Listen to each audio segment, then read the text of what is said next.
Are you ready to go back to Blackstone Castle?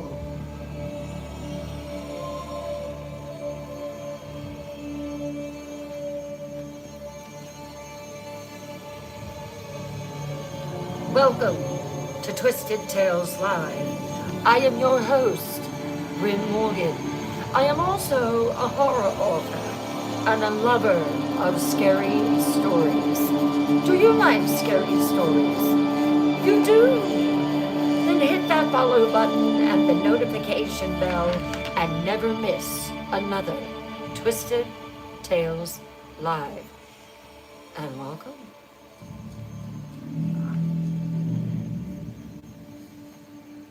This is a safe, warm, loving community. There is no judgment here. This is not just a live. This is interaction. This is fun.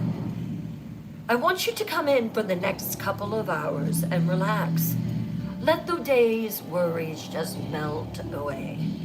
And sit back and listen to a bedtime story. Did you like bedtime stories as a kid?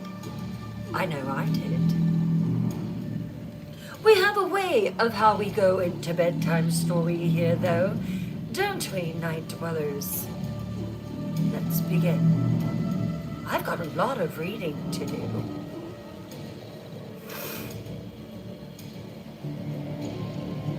Lower your lights.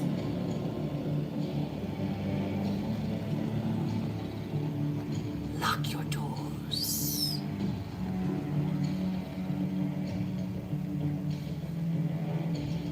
Light a candle for ambiance. Pull your curtains nice and tight. Wrap yourself in your warmest blanket to avoid the chills that are about to crawl up your spine. And let's begin.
The drawing room of Blackstone Castle glittered with fire and shadow.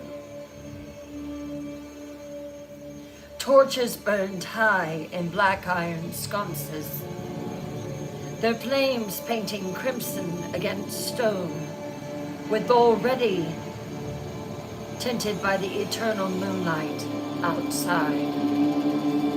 Velvet draperies spilled like rivers of blood, muffling the air with their heavy perfume of smoke, candle wax, and roses from the gardens.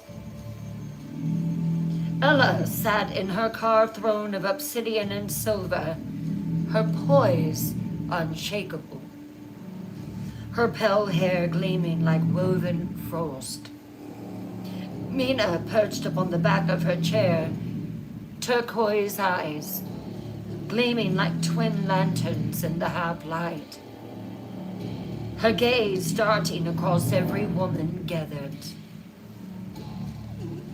The ladies in waiting had assembled. Oh, quickly, let's wish a happy birthday to Melanie, one of my lovely night watchers. Happy birthday, Melanie. Tonight is for you. The ladies in waiting had assembled, each draped in finery chosen by the queen herself, deep jewel-toned gowns that caught the flickering light, glittering with stones, lace, and embroidered stars. They stood in a semicircle, breath held, waiting for their queen's words. It had been a few days now, and they eagerly awaited news. Would they receive an offer of marriage? At Ella's right, Serafina moved with ageless grace, her beauty untouched by centuries. She was a mirror of stillness, hair like flowing black silk, eyes that missed nothing. Her presence a reminder that power could come not from noise, but from silence. The herald stepped forward and unrolled the first scroll. Your Majesty, do I have permission to read? You do? The herald stepped forward and unrolled the first scroll. Lady Evangeline, he intoned, Lord Ulrich has made formal proposal for your hand in marriage. A squeal burst from Evangeline before she could stop herself. She clapped her hands together, her cheeks glowing pink as though warmth could exist in the realm of perpetual frost. Oh, I knew it! I knew he would! I felt it in my very soul! She gushed, bouncing on her slippered feet. Lord Ulrich is the most gallant, the most handsome in his smile. Lady Evangeline, Ella said. Oh, sorry. Lord Ulrich is indeed gallant, most handsome, and his smile, true, is enough to melt stone. And I see that you accept his proposal. I do, Your Majesty, yes. The elder ladies smirked faintly behind their hands. One whispered, such a child, with faint amusement. Ella's lips curved, though her gaze remained cool. Compose yourself, Lady Evangeline. Joy is welcome, but you are no longer a girl now. You are about to become a bride. You are a lady of my court. Carry yourself like that. Remember that. Of course, Your Majesty, I'm sorry. It's all right. Evangeline breathed, though her grin did not falter. She curtsied deeply, her silken skirts spilling around her, her entire being lit with excitement that not even a queen's reprimand could dim. The herald continued, his voice echoing, Lady Kalitza Drathmore, Lord Vaven of the Western Reaches requests your hand in marriage. He has offered his proposal. At once, the chamber stilled. Kalitza stepped forward as she was required to do, her emerald green eyes glimmering like poisoned in jewels. Her gown, midnight silk trimmed in pearl silver, clung to her lithe form, and every movement of her body was perfection. From the measured swish of her skirts to the incline of her head, she dropped into a deep curtsy, graceful as water, then rose and bowed her head slightly toward Ella. "I am honored, Your Majesty," she said smoothly, her voice low, cultured, and soft as honey. But there was nothing warm in her tone, only a practiced composure. Mina's talons scraped wood. Slowly, unnervingly, the owl's head swiveled until those turquoise eyes were locked on Kalitza. Something in the owl's gaze burned too brightly, too fiercely, as if it saw beneath her flawless mask. For a heartbeat too long, Kalitza held it stare, her lips curved in a faint smile. But her hand tightened ever so tightly against her skirts before she dipped into another bowl and stepped into line with the other ladies. The herald announced the next. Lady Eowyn has been given a proposal of marriage by Lord Rathril, a commander of the armies whose very name has struck respect across the realm. Another nod of approval from the Queen. Lady Selene was sought by Lord Mortham, whose wealth and holdings stretched wide and whose influence carried weight across several clans. Ella smiled. Another strategic match that she found pleased. Each woman accepted her proposal with carefully schooled dignity, bowing deeply before their queen. There were still 5 more that had not received proposals, and they looked downcast. Ella spoke to the ladies. I am sure that your proposals of marriage are on the way. Do not fret. It will come. Ella rose then, her presence commanding the room.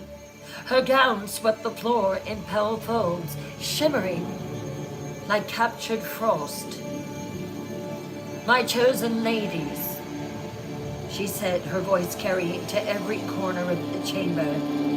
I want you to remember that these alliances are not yours alone, but the threads of Blackstone's weaving. Some of you will find joy, Evangeline. Others power, Lady Strathmore. Kalitza was still. No expression crossed her face. All of you will find duty. Accept what is given and serve loyally, for the strength of Blackstone depends upon your obedience. Do you understand? Yes, my lord. Yes, my liege. Thank you. You are dismissed. The ladies curtsied. Evangeline's eyes brimmed with tears of happiness. Kalitza's bow was perfect. Her silence sharpened into a blade.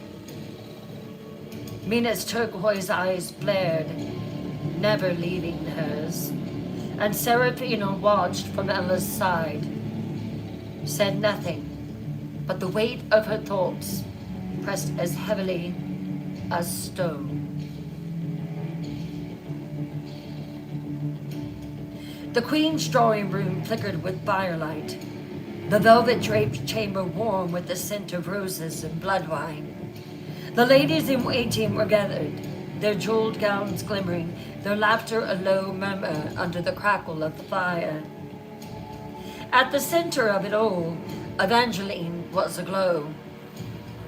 Not quite 16 years old, still brimming with the sweetness of youth, she leaned forward on the chase, her golden curls bouncing as she clasped her hands to her chest. Her eyes shone like stars as she gushed to her sisters of the court. I'm about to indeed know what Ella experiences with King Ian. Oh, you should have seen Lord Ulrich, she exclaimed breathlessly. He held my hand so gentle in the gardens, and when he kissed me, it was like I was flying. He called me his radiant star and said he has never known joy until me. Can you imagine? Lord Ulrich, so strong, so handsome, so perfect. He loves me. He chose me over all of you. Her cheeks flushed pink, and she giggled, covering her face for a moment before peeking through her fingers like a child. Oh, when I think of our wedding, when I think of our wedding night, I can hardly breathe. My heart beats so fast, I'm sure you can hear it from across the room. The other ladies smiled faintly, some with genuine warmth, some with polite restraint. Serafina watched with cool silence, her ageless face betraying nothing. Mina, perched behind Ella's chair, cocked her head, turquoise eyes fixed on the scene. We will retire now. I will leave you ladies to your discussions of your future mates. Good evening. Once Ella had left and Serafina had followed close behind, Kalitsa's emerald gaze cut through the chamber like a weapon. Her voice was low and sharp and sliced across Evangeline's laughter.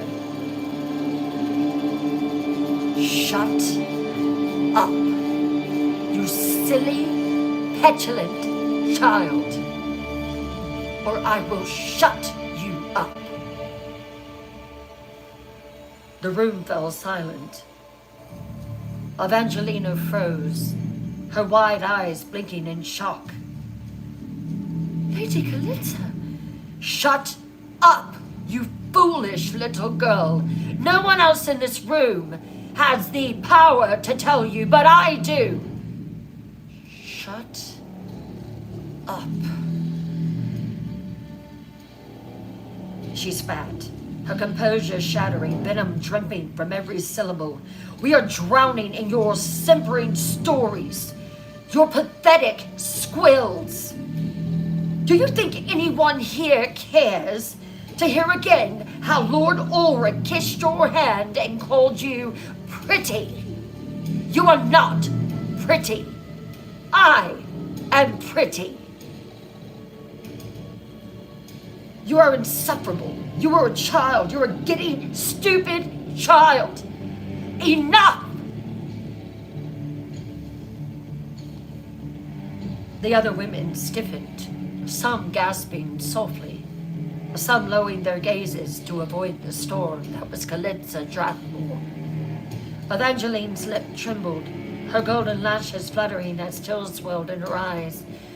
I didn't mean. No one cares what you meant. Kalitsa, that is enough, Lady Selene said. She rose to her feet in a swirl of dark silk. Your voice grates like a knife on stone. For the love of eternity, don't speak again. She did not wait for an answer. She swept to the doors, flung them wide with such force that they slammed against the wall, and stormed into the corridor. The sound of the door slamming behind her reverberated through the chamber like thunder. Evangeline let out a soft sob, covering her face with her hands. I didn't mean to make her mad. I, I, I'm just... We know. We know that you are happy. We know that you have made a good match. But my dear, it's time to be silent. Please. Some of us have not found alliances yet. And I do share in your joy. But please.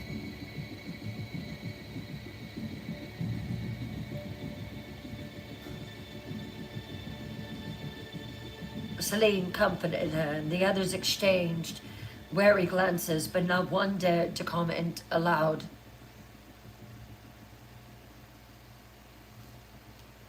Kalitsa's chamber door slammed behind her.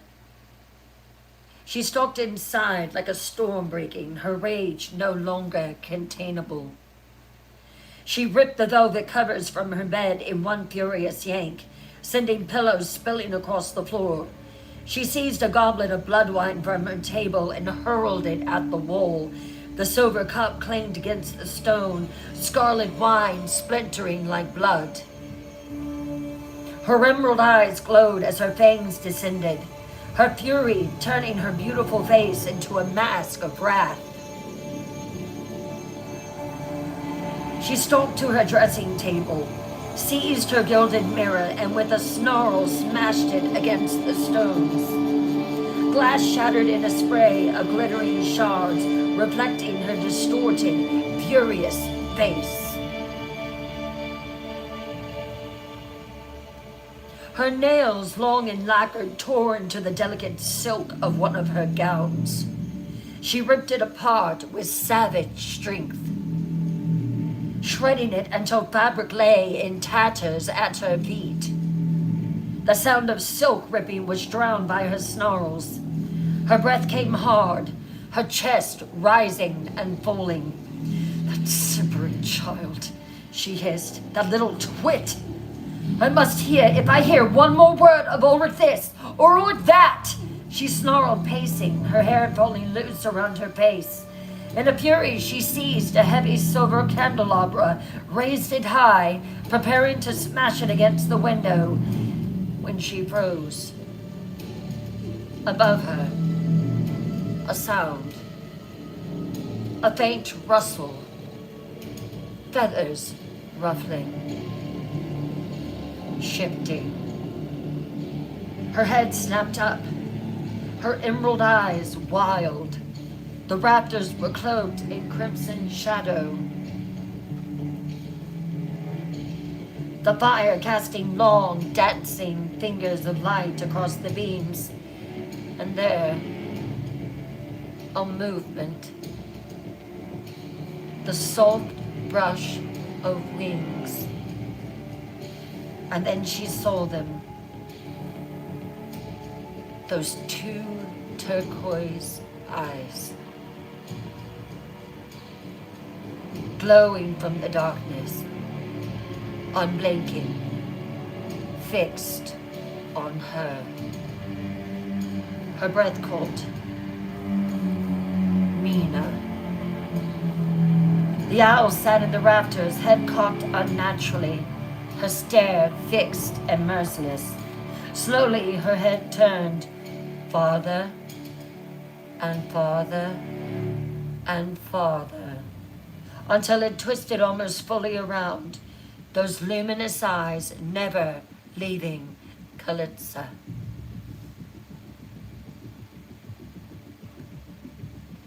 You!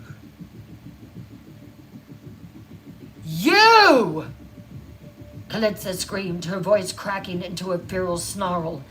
I know you're up there, you damn bird! Always watching, always spying.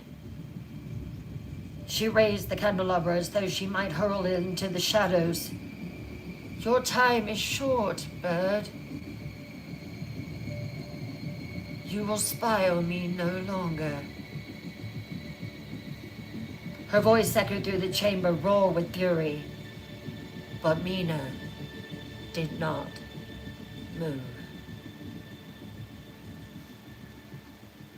She only watched, silent, still,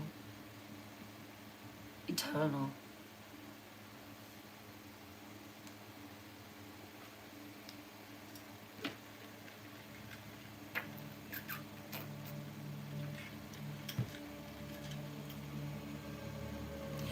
Weeks had passed since her humiliating wedding, and yet every night in Vladimir Deltraven's manor felt like a new sentence handed down.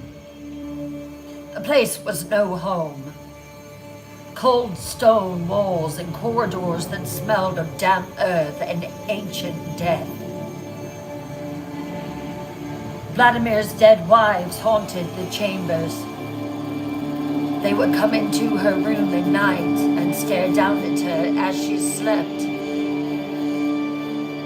His dead wives would taunt her, smile at her, fangs showing, their relics still on display, their jewelry, their gowns. Hanging in forgotten wardrobes, jewelry dulled with dust. Lilibet swore she felt their eyes on her when she walked alone, no matter where she was, not just at night.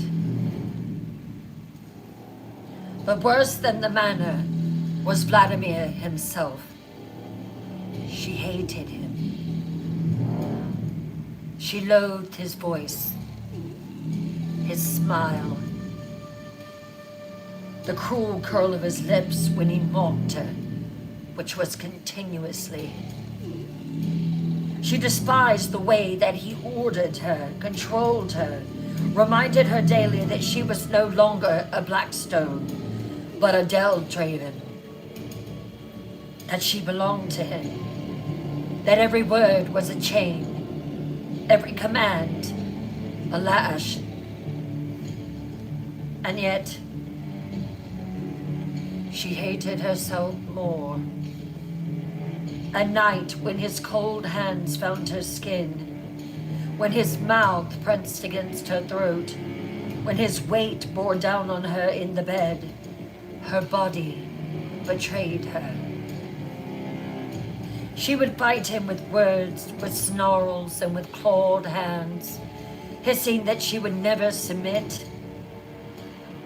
But she lied, because his hands would slide lower. His lips would find the places that made her tremble. And before long, her traitorous body was arching beneath him, her nails digging into his back, her cries filling the chamber, and he laughed at her for it. Every night he laughed. "You despise me," he whispered once as he pressed into her, his voice a hiss in her ear.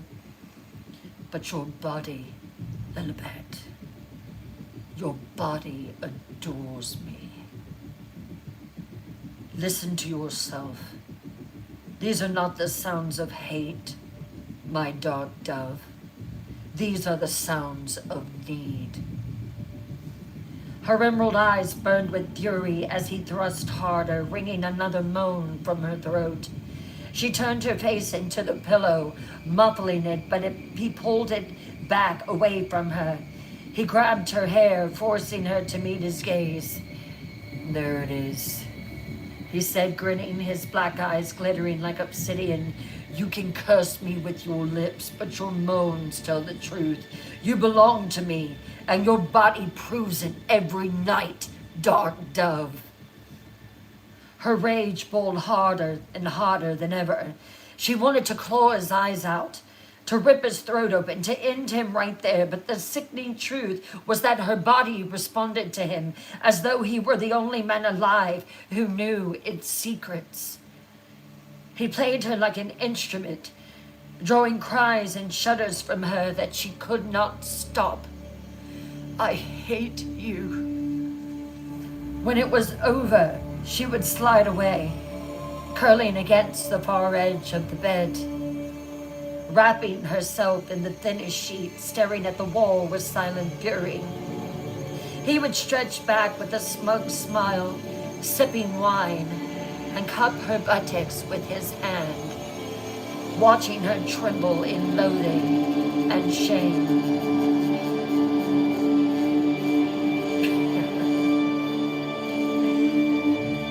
You can hate me, wife, he murmured one night, his voice dark silk. But I know what you are. I know what you did at Blackstone. It wasn't just Cassian. All the men talked about you.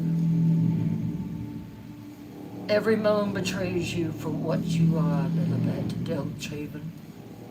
Every gasp sings my name, and that is why you will never escape me. Lilibet bit her lip until blood filled her mouth, refusing to answer. But inside, her fury burned like a funeral pyre. She would never accept the cage. She would never let him win. If her body betrayed her, then her mind, her soul, her ambition would not. She began whispering oaths in the silence after he slept. Her eyes fixed on the cold rafters above their bed. Oaths of blood, oaths of vengeance, oaths of sorcery. She swore that Ella would pay for this degradation that she had been subjected to. That Vladimir Beltraven would pay, that all of them would choke on the taste of her own wrath. And in the silence, when her voice dropped to a hiss, sometimes she thought she heard an answer, a whisper in the dark, a rustle of unseen wings, a promise that if she damned herself, if she offered her soul, there were powers waiting. Powers more ancient than Blackstone's throne that would answer her back.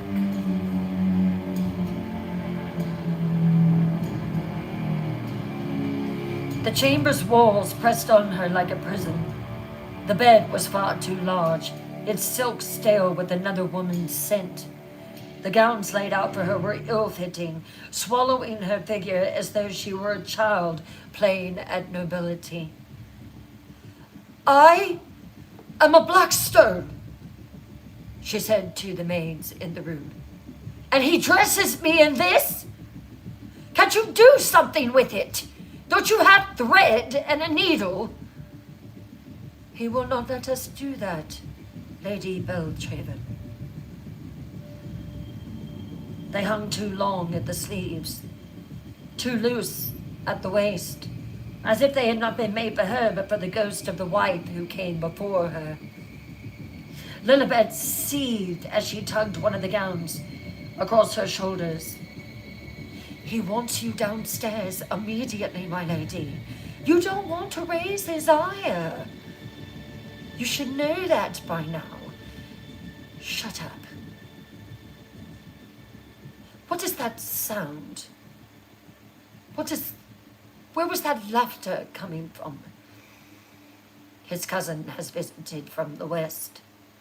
That is why he wants you down there. Her thirst gnawed at her throat, a dry, burning ache that Vladimir refused to ease. He rationed her blood like a miser. She was used to just flinging open the walls and balcony doors of Blackstone and going and finding her own prey. But here, everything was rationed. She was starving, and she was weak. He forced her to sip instead of drink, no gulping, to ache instead of feast. Every nerve in her body rebelled. This was not Blackstone, where she had fed as she pleased, lived as she pleased, dressed in the finest gowns. Here she was caged and starved and dressed in rags disguised as finery. And then, as if she were no more than a servant girl, his voice cut through the snoring of the manor. Lilibet! Come down here. Her fury blazed. He would summon her like a dog. She clenched her fist, her nails biting half moons into her palms, and for a moment She imagined refusing him. But the command had been sharp, heavy with that dominance he reveled in, and she knew if she did not appear, he would come storming up to drag her by the hair as he had done many times before. Her steps down the staircase were deliberate, slow, each heel striking echoing with the sharpness of her contempt. She let the hem of her gown fall carelessly behind her as though mocking its poor fit. She wanted to embarrass him. And then she heard voices, male voices, low, rumbling, full of a dark amusement. She stood midway on the stairs, hidden in the shadows of the carved banister. "Oh, cousin." Vladimir's voice carried smug and thick with laughter. "You'll see her for yourself. She is proud, she is spoiled, and she is venomous, like an adder, but she writhes like no other in bed. Blackstone bred them wild, did they not?"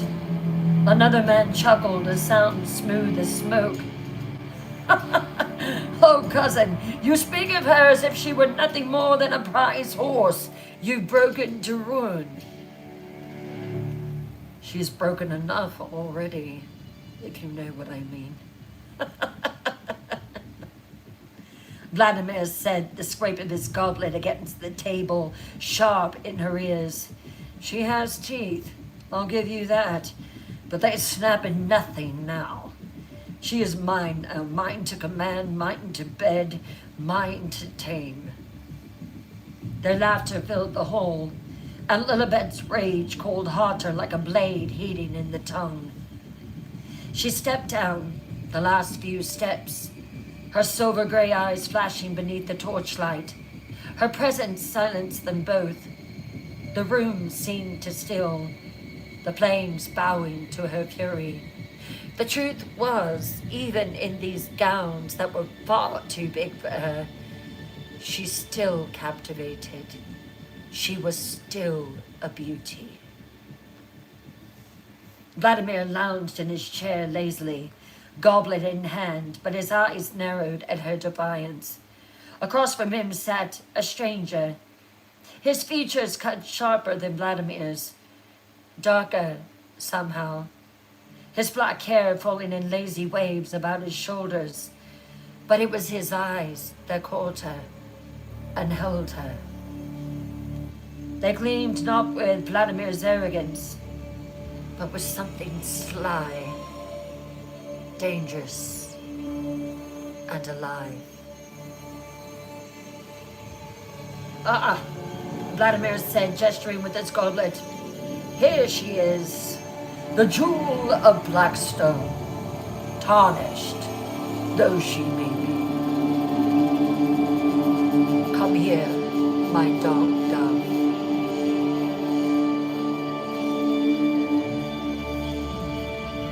The stranger rose slowly with the grace of a predator standing from its lair.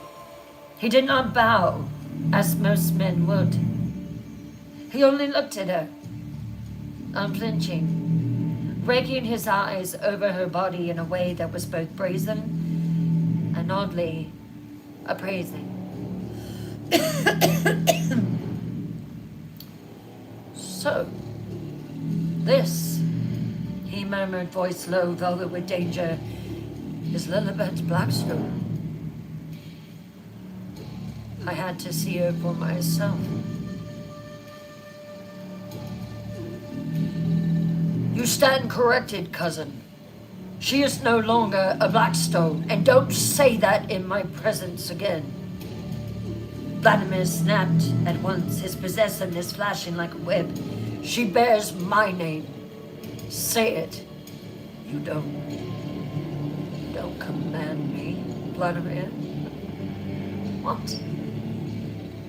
The stranger's lips curved, the faintest sneer, and then he inclined his head the smallest fraction. "Lilibet, I am Oren Deltraven. His eyes glittered when they caught hers, refusing to look away. Whether she bears your name or her own, cousin, she is rare, a rare jewel indeed. Vladimir bristled, shifting in his seat, but Oren, yes, that was the name Vladimir spat a moment later. Oren only drank from his goblet, crimson glistening on his lips, and said no more. Lilibet walked further into the room, her gaze locked with this cousin whose presence was already dangerous. She hated him for looking at her the way Vladimir did. Property, a prize. But there was something else that she could not name. Something else that was sharp and coiled, promising that this was not a man who would simply vanish back into the night. Oren had seen her, truly seen her, and he was bold, he was brash, and he did not bow or cower to Vladimir. This was no casual guest. This was a man who would... Wait. Was this the answer to her prayers? In the shadows at night, as she lay beside Vladimir, the one that would teach her the dark arts. Would this be the one that would pull her further into the shadows? Who would not tame her, but who might teach her to sharpen her rage into power? Was he the one?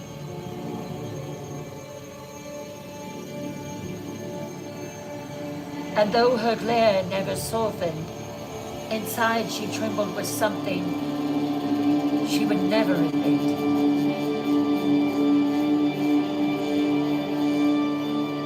She didn't know how, and she didn't know why.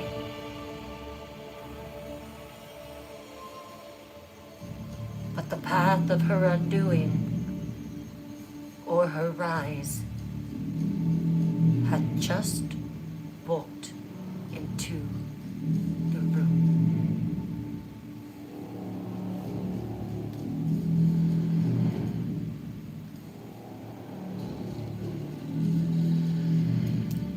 The torchlight guttered low as the manor breathed around Deltraven House.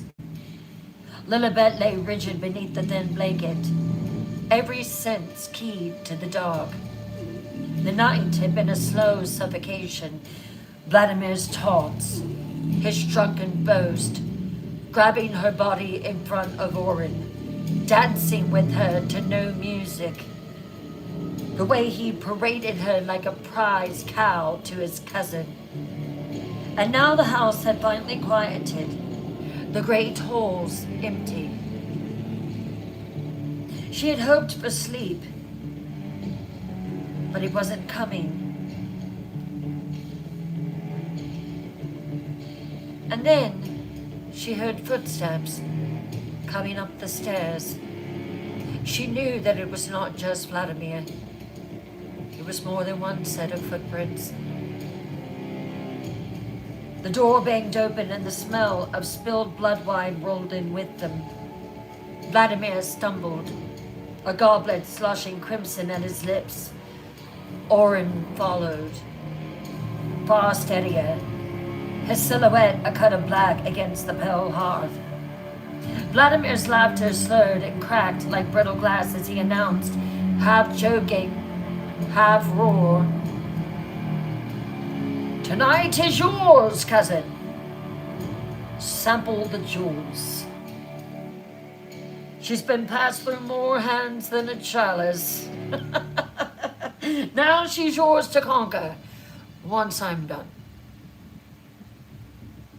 His grin split his face, ugly and pleased. He lunged toward Lilibet as if to claim her, fingers already reaching for the cloth. Lilibet's face was a mask of ice. Every muscle in her tightened.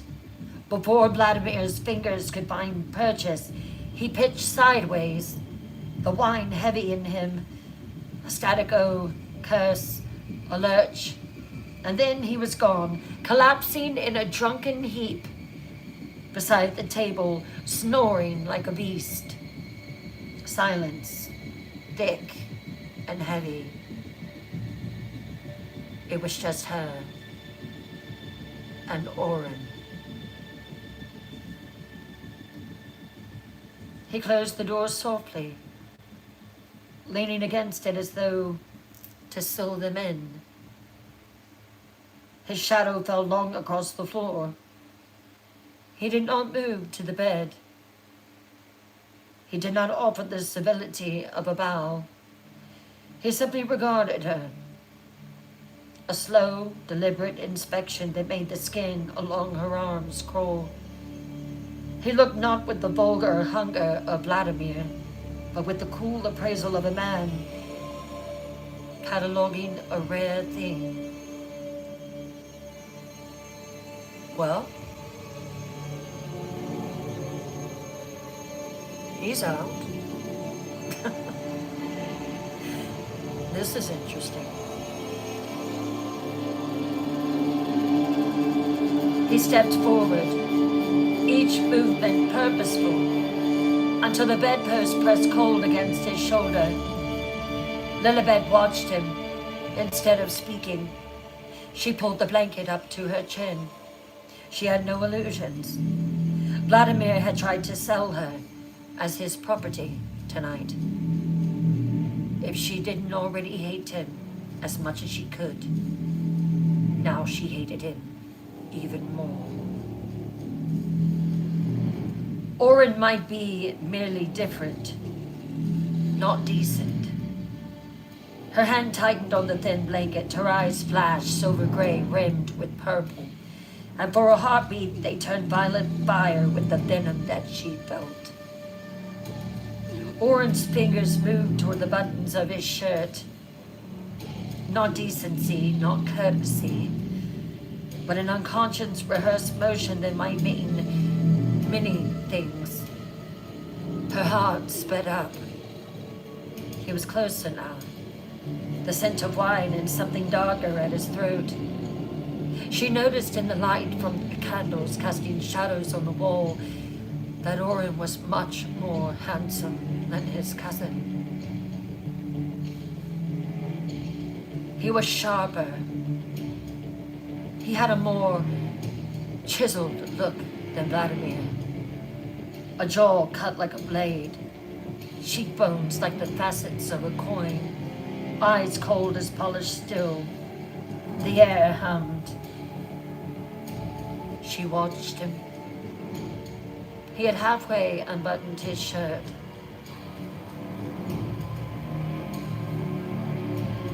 When she spoke, her voice was a hard thing.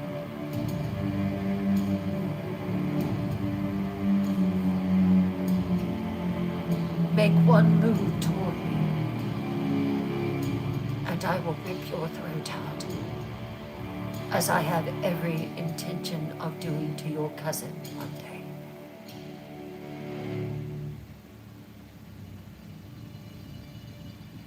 Oren leaned back. You are fire! The sound filled the large chamber, deep, amused, not frightened. He slapped a heavy hand to his thigh, and that laugh became the first entertainment of the night for him. A slow ripple that seemed to enjoy the danger between them. You told me you were quick with teeth, he said, and his dark eyes traveled over her form again with frank interest. Not the crass ogle of a buffoon, but the measuring of someone who understood risk. You are more interesting than I expected.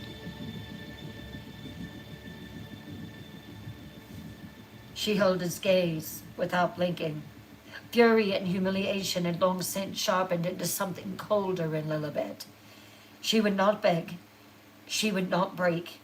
If Orin sought conquest, he had been warned. He leaned in and let his forearms rest on the bedpost, a casual possessive stance that kept him more a watcher than an intruder. Close enough that the torchlight freckled the angles of his face, far enough that his hands remained empty. And then he stepped closer to her and leaned down. He looked at her, at her face, her cheekbones, her lips.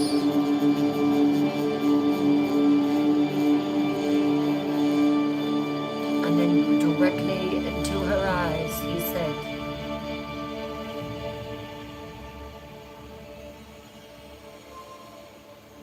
"You need have no fear of me. Don't worry. I don't want his seconds." How dare you? Did you think that I was going to come after you with that threat that you issued? The words landed with a strange double edge. He meant perhaps that he would not take anything forced or base. He would not be the man to trick a drunk cousin into selling a woman to ruin. Or perhaps he meant something else entirely. That he would not stoop to the vulgarity of merely taking what another man had used. That he would prefer a different sort of claim. The meaning was careful and dangerous and entirely his to own. Lilibet's reply was a slow, contemptuous exhale. "Words," she said. "They are cheap." He smiled, a flicker, not warm, and cocked his head as though listening to something only he could hear. He drank from his goblet again, the red flashing at his lips, and held her in the glassy silence that followed, as if tasting a verdict. "I know you better than he does in only one night of being in your presence, Lilibet. You are not dumb." Orin said after a beat. "And you are not broken either.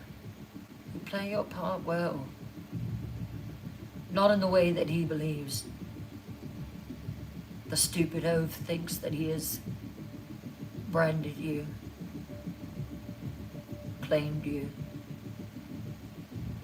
But that look in your eyes says you've never been claimed and you never will be." He shrugged once, small and careless. "There are better games to play, Lady Strathmore, than the ones he knows." The neatness of his observation struck something fierce and primitive and private in Lilibet. The worst truth of the night, where Vladimir thought he'd won by breaking her. His cousin noticed that she had not been broken. The thought made her shoulders steady.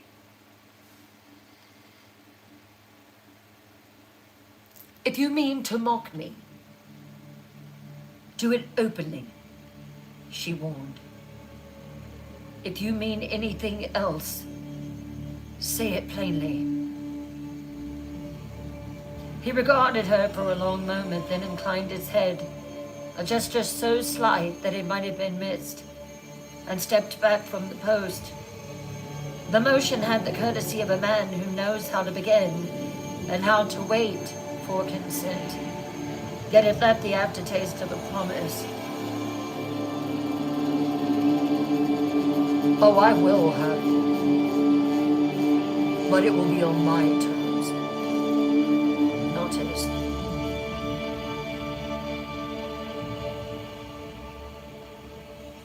Why didn't she shudder at that?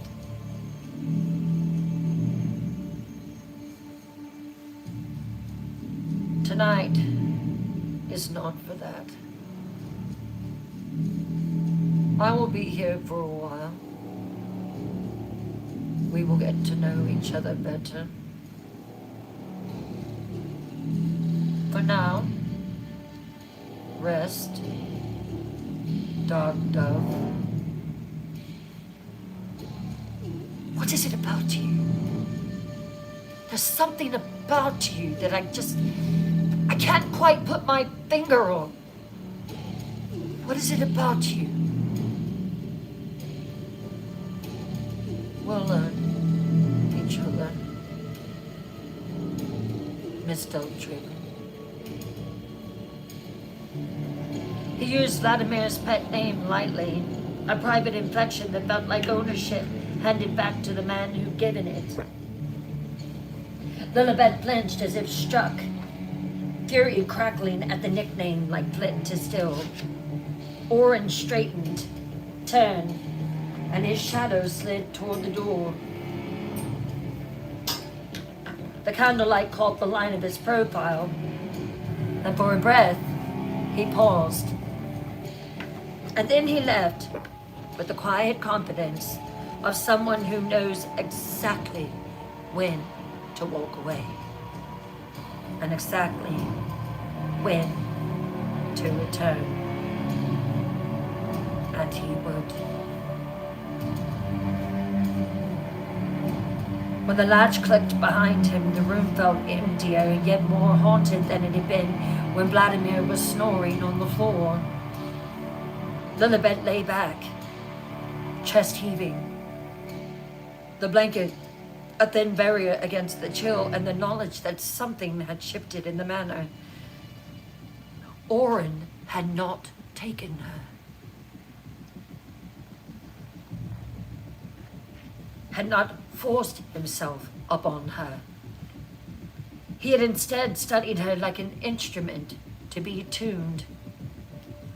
And in that look, the laugh, the words, the way that he didn't cross the line, she heard the first whisper of a new dark lesson waiting in the wings. A lesson that would not come from Vladimir's blunt hunger, but from someone with patience. Someone she'd never had before like that. Who knew the precise place to begin. Outside, the wind scraped its cold fingers along the stone. And inside, Lilibet breathed in through the strain and let the threat settle into the bone of her. She would not be conquered. Ever. But she would learn how to turn every slight, every nightly betrayal, into a weapon. And Oren Deltraven. She remembered his lips red with blood as he drank from his goblet. She could see that he was crafting a plan in his mind. And she was already counting the shapes that it might take.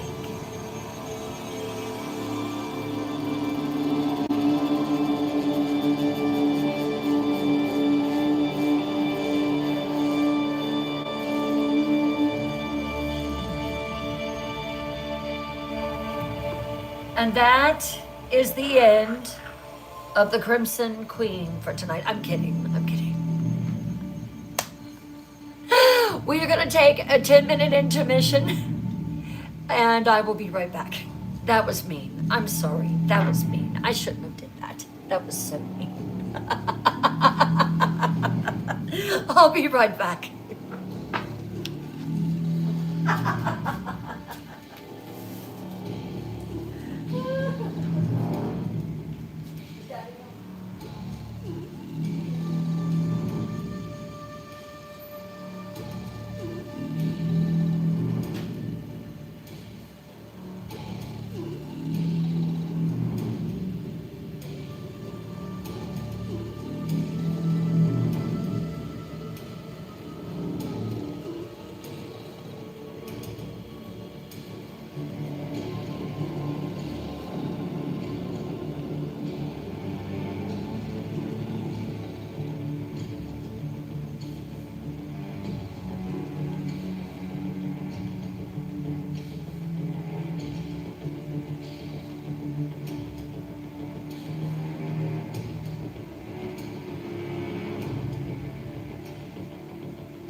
Let me show the gown for those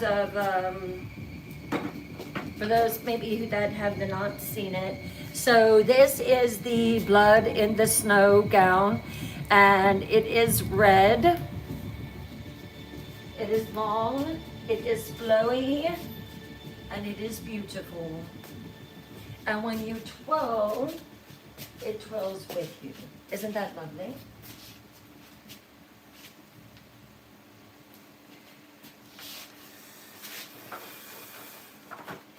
It has a sparkly bodice.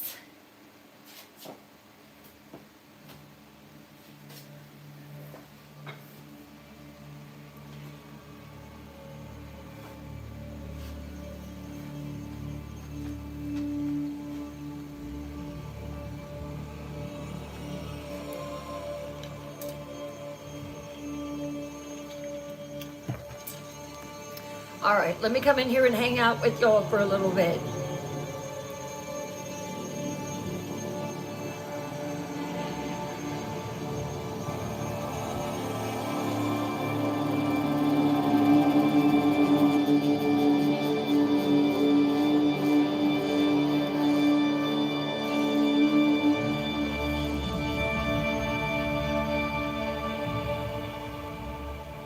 Thank you, thank you, thank you.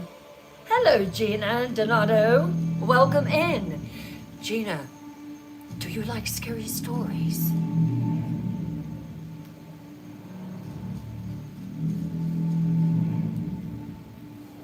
Oh, thank you, Mia. Thank you, thank you.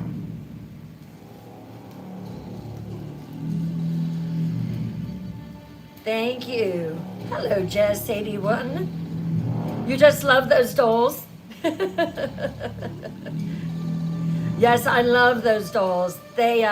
So this is Georgia Bell, and this little beauty over here is Mary Catherine. Oh, by the way, I'm not holding Mary Catherine for a story tomorrow night. Not doing it. Did you know that this year right here is so sore. I can barely, like, it's still sore.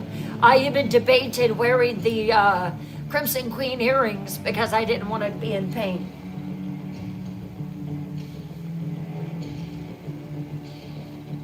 Oh, congratulations, Becca Lynn. I love his name. Congratulations, Grandma.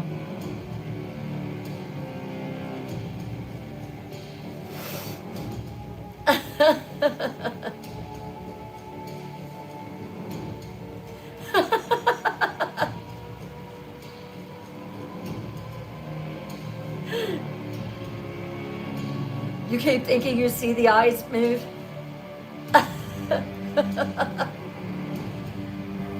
Hello, Moon Monster. You're his cousin?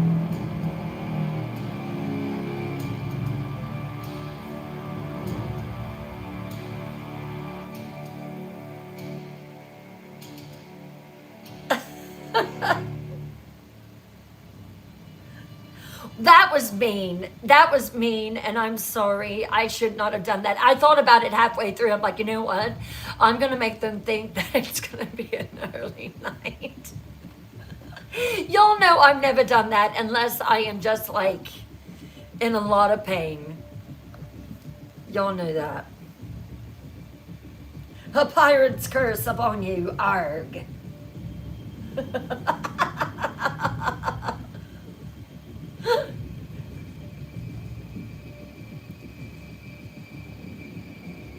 You're the ghost of Long John Silver?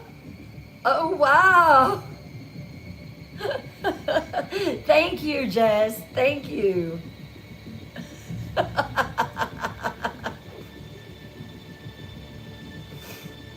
Oh, a little grandson. I know you just have to be over the moon, Becca Lynn.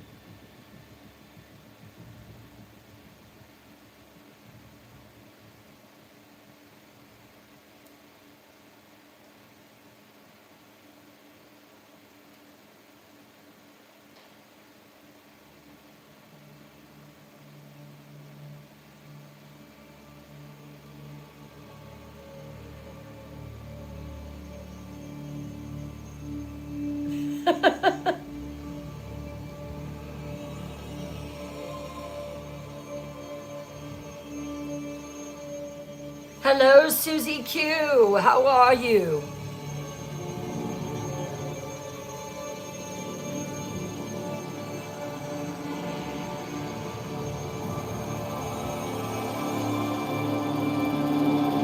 If I haven't said hi, it's because I've got so many chats. So if you want to put it, you know, if you want to chat back, if you want to mention in the comments your name again, I'll say hi. Hey, love. Headed back from the game. Did y'all win?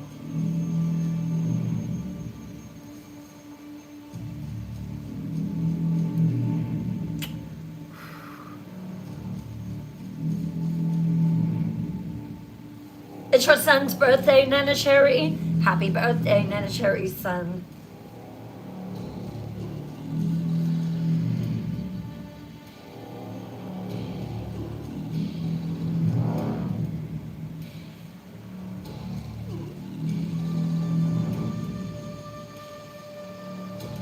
Hello, Tammy Hurt. Welcome in.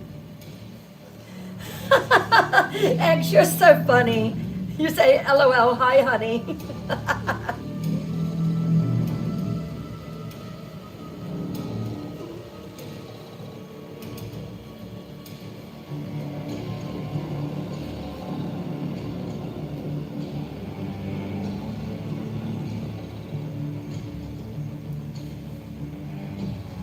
It has been some birthdays for sure. Melanie, Julie's two daughters, it's their birthday. I think that was yesterday. So happy birthday to them. And then Becca Lynn is a grandmother.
Your mom's birthday is on Sunday, Kimmy? Oh, you called him at the time he was born. See, that is sweet.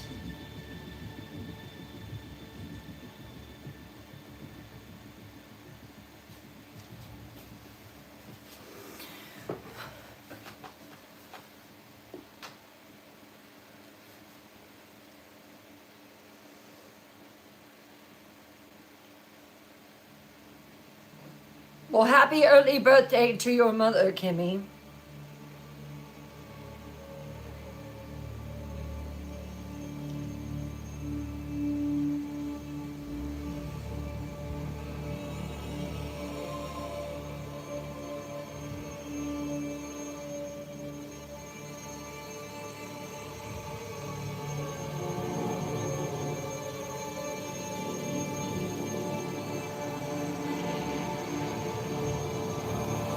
All right, we'll start in 2 minutes. 2 minutes. Grab your popcorn.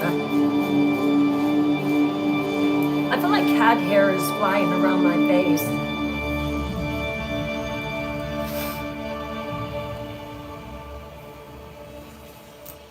Let me get back into my cozy, comfy position.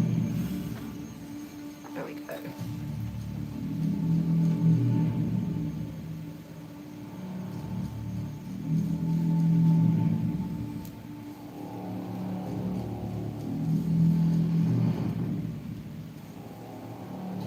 If you are just coming in, this is Twisted Tales Live. I am your host, Bryn Morgan. I am a horror author, and I am also a lover of scary stories. Tonight, I am sharing my creation, The Crimson Queen. It all started with Blood in the Snow, and you can actually go on White Spot and you can watch that on there. I think I made every live available today. There were like 4 or 5 on there that were not, but they are now.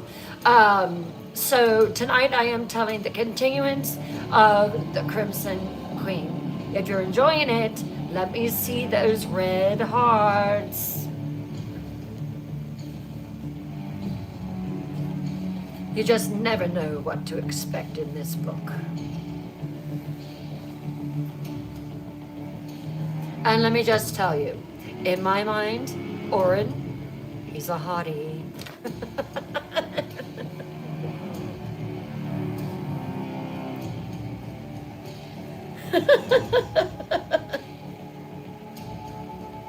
That's right, Becca.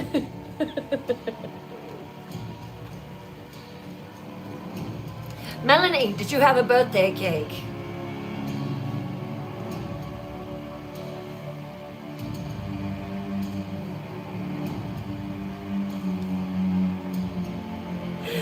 X, I promise, I haven't forgotten about the names. I've just been so busy, but I'm looking forward to doing it. Hello, Glennon. How are you? No cake? On your birthday? What? Who likes chocolate cake and who likes yellow cake? I'm a yellow cake girl with chocolate. I love German chocolate cake. Oh, red velvet with cream cheese frosting. Bryn, stop. You're making yourself hungry. Hello, Lollipop. See, just Bethany Z. Isn't a yellow cake amazing? I love it. Now, I had one cake that was really good. It was coconut lime. That cake was off the chain. It was just absolutely amazing. Coconut lime. Chocolate frosting, yes. Oh, you like fruitcake, Pastelina? Nice. Chocolate cake, yellow. What are your favorite cakes? I like strawberry and lemon cake, carrot cake. Oh, yes. Yeah, definitely. Angel food cake, give me a tall glass of ice cold milk and a piece of cake, and I'm in heaven, literally. Cheesecake with strawberries. Oh, So good. So good.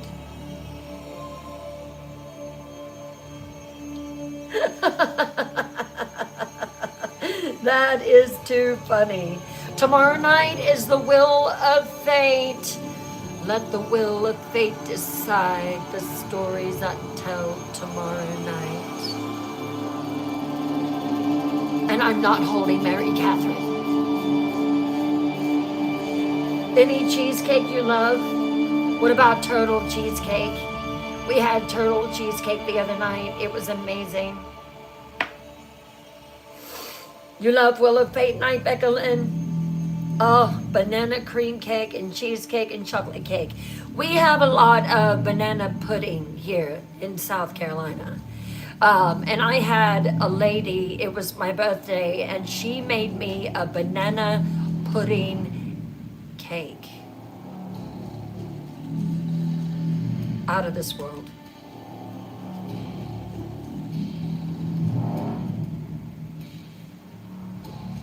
Oh yeah, for sure.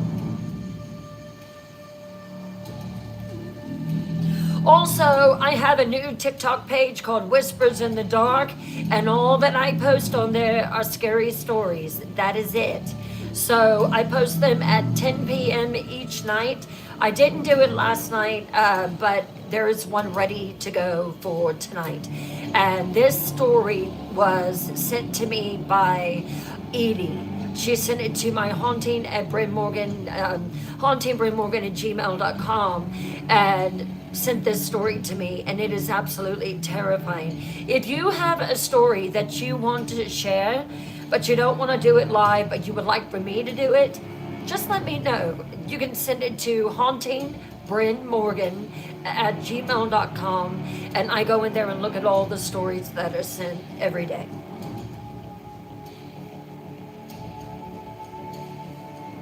Dirt. Did you make dirt cakes? I used to make mud pies. Good, Shirley. Good, good, good.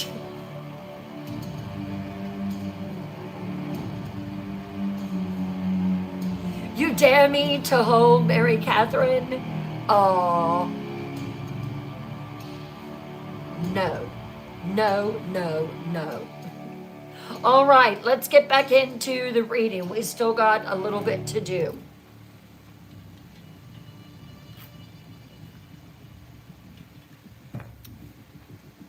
What are y'all thinking about the new design? What are you thinking about me being up close and personal with everyone?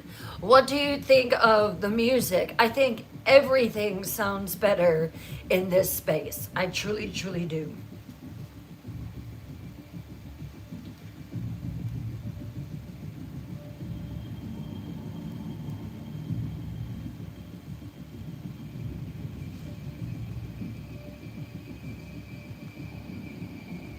All right.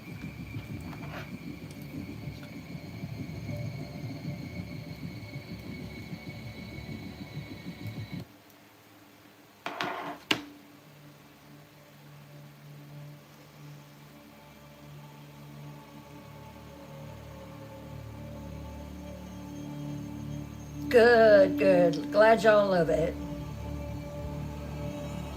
And I knew it would. I knew that once I got in here that it would be a massive difference.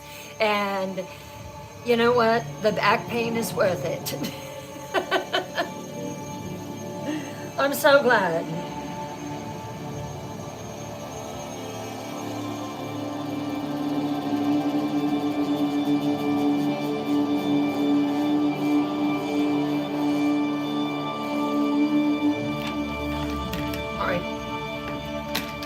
Let me put this pillow back up so that I can take a little bit of that pressure off that part of my back that I foolishly hurt. Just bear with me. For some reason this helps. I don't know why, but okay. The Night Queen in all her sexiness. I am kidding. All right.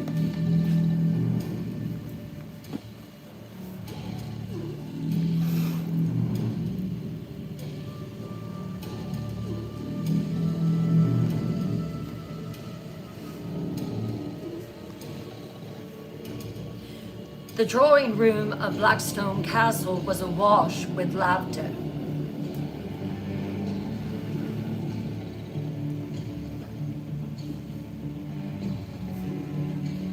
The tinkling of crystal goblets, and the echo of noble voices drifting in polite harmony. Ella had departed with Seraphina after the morning's audiences, leaving the ladies of the court to scatter across the hall in their silks and laughter. Yet Callista Strathmore lingered. Her hands were clasped tight against her lap, nails biting crescents into her skin through the velvet folds of her gown. She had smiled and bowed when the queen had spoken of proposals, had tilted her head with practiced grace when the name of that man was uttered. Lord Veyron, the bloated old brute, with jewels dripping from his double chin, who pawed at her when he thought no one was watching. His wealth was vast, his coffers heavy, and Ella had deemed it a good match. Calista's blood boiled. It made no sense. How could that little simpering child, Evangeline, all curls and wild eyes, still smelling of milk and innocence, be given such a handsome young lord as Lord Ulrich? His shoulders were broad, his jaw cut like marble, his hand steady when he guided her onto the dance floor. And Evangeline, not even 16 yet, was glowing, tripping over her own tongue with joy, telling anyone who would listen how his lips brushed hers in the garden. Callista could hardly breathe for rage. She, who had the beauty, the poise, the experience to rule beside a lord, was to be shackled to a sweating hog that would crush her with his weight before the week was out. Her smile slipped as she excused herself. No one noticed her departure, save Romina, that cursed owl, perched on the back of the queen's chair. As Callista rose, the bird's turquoise eyes followed her unblinking, twin shards of coral fire. The weight of that gaze made Callista's spine prickle, but she did not falter. She swept out of the hall with her head held high, her gown hissing over the stone like the scales of a serpent. Once behind the safety of her chamber door, she collapsed into a chair by the fire, and her mask cracked again. She ripped the pins from her dark hair, letting the dark waves tumble down to her waist. Her hands trembled, not from fear, but from rage. She could not allow this. Not again.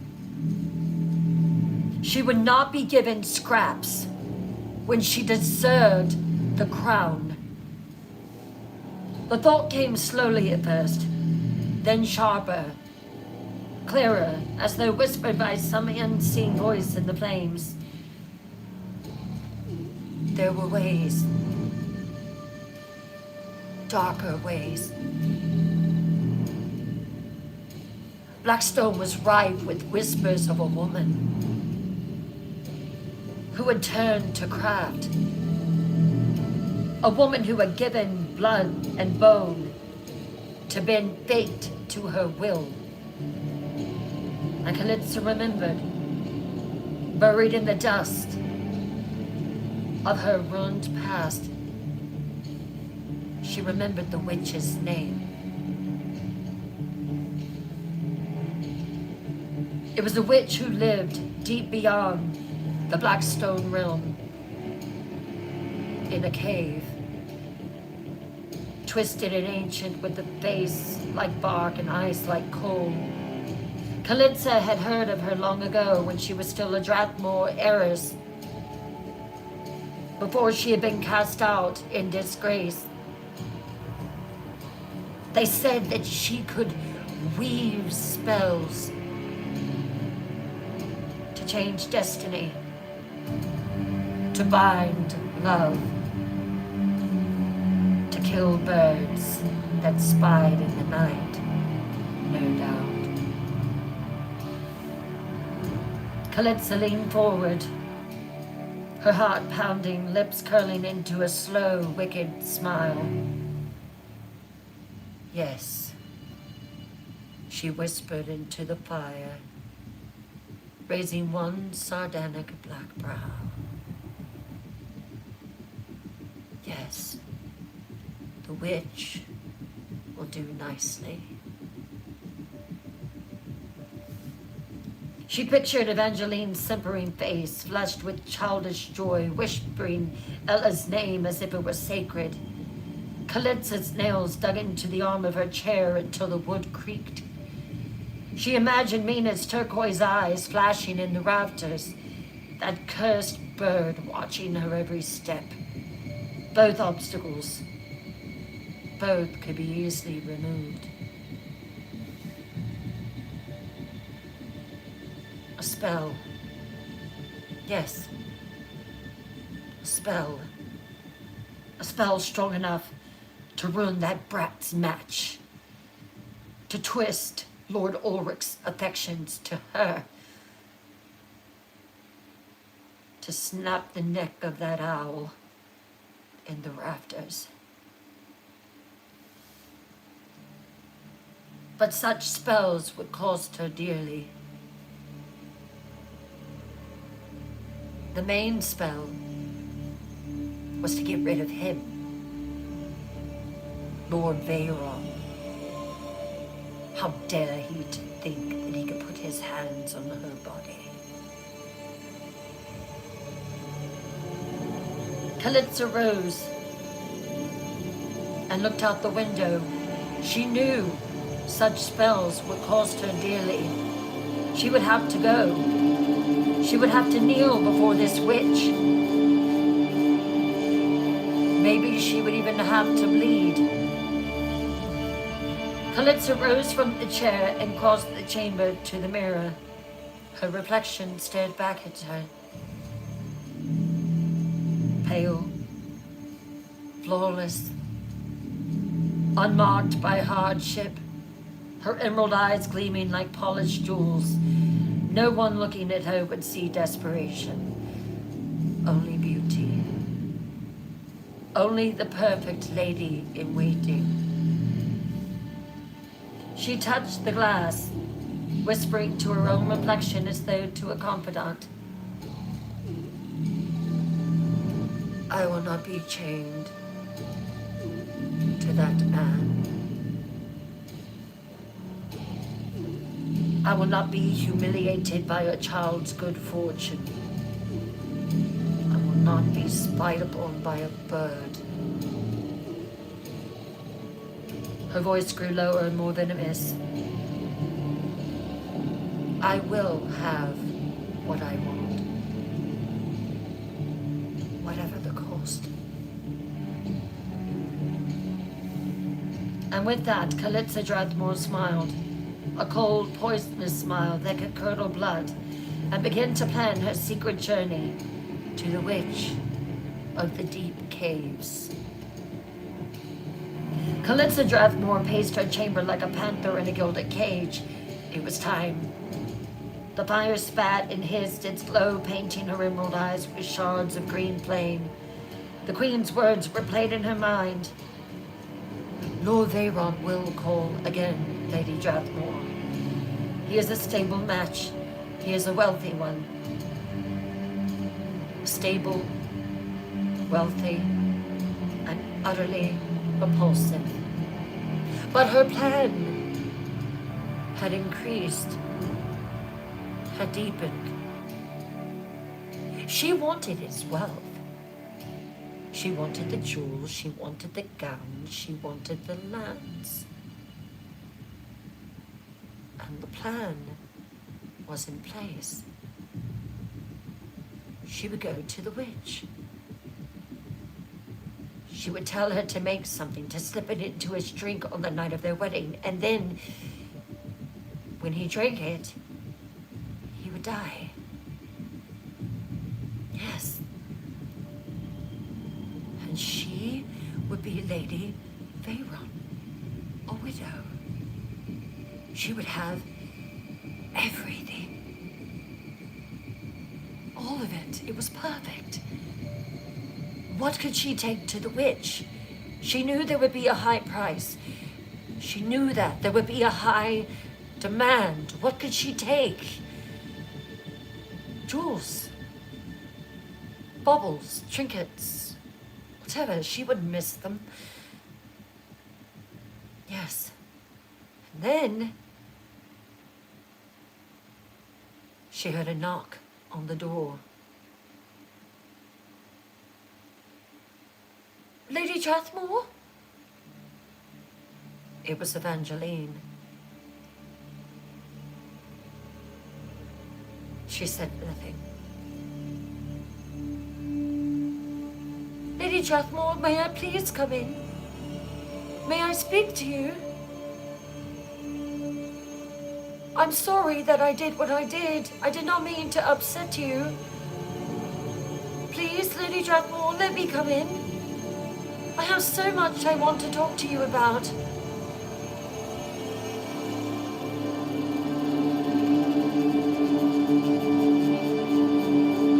It's time to go.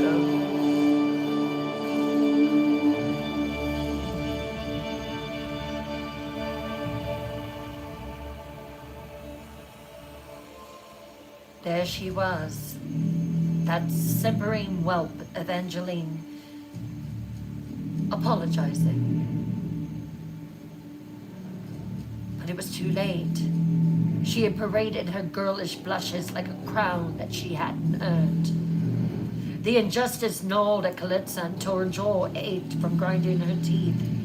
She stopped at the window, staring out into the endless snow of Blackstone Realm, the crimson moon hanging heavy above. Somewhere in that night, far beneath the jagged ridges, beneath the chasms and caverns that the court dared not whisper about, there dwelled one who could change everything for her. Not a hag of the forest, not a wandering hedge witch. No, Kalitza had heard of her from the Strathmore archives before her banishment. Kalitza had powers of a witch, but nothing to compare to this one. Scraps of lore kept locked away in dusty tomes. The witch of the deep caves. She was said to dwell in darkness older than the clans themselves, surrounded by pools of black water and walls that breathed. Her spells were not bartered for coin or jewels, but for secrets, blood. For the one thing her supplicants cherished most. Kalitza's lips curved into a smile. Yes, the deep caves, the witch could unravel this mess. She could snap Mina's neck from afar, sour the affections of Lord Ulrich toward Evangeline, and shatter Ella's carefully laid plans with Lord Veyron. Evangeline could not wed Ulrich. The match would falter. The childish girl's dream would crumble. And Kalitza could wait for the opening that she deserved. She crossed the room and pulled open her trunk. Inside were gowns Ella had ordered, carefully tailored, rich and regal. And Kalitza hated every stitch. They were gifts meant to chain her, to remind her of the honor of service. When all she saw was humiliation, she shoved them aside until her fingers closed on a long black coat, lined with fur. It would serve her well for a midnight journey. Her thoughts churned as she packed a small satchel full of jewels, trinkets, baubles for the witch. A vial of blood wine, and most importantly, the signet of her family crest. The only piece of Drathmore pride she had left. It might be needed in the caves. A token to trade with the witch. But something deep inside of her said, Kalitsa, it won't be enough. Her heart thudded. Slowly she turned her gaze upward, and in the rafters, cloaked in shadow, two turquoise eyes gleamed like lanterns. Mina. Kalitsa's fingers tightened around the satchel until the leather groaned. She looked up in the rafters.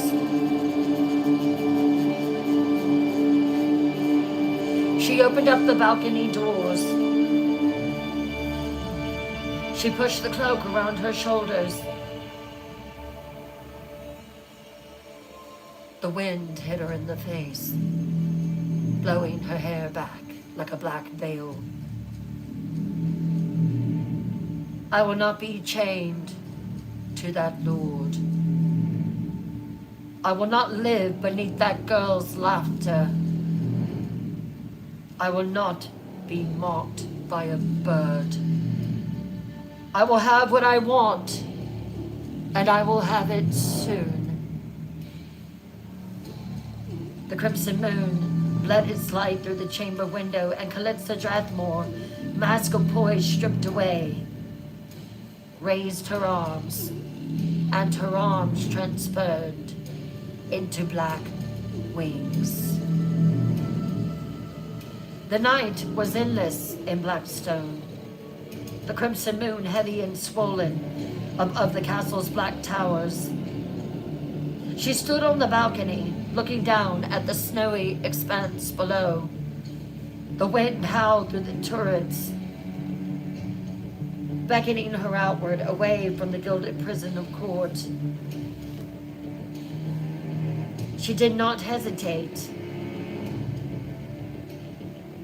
Go, Dune, go.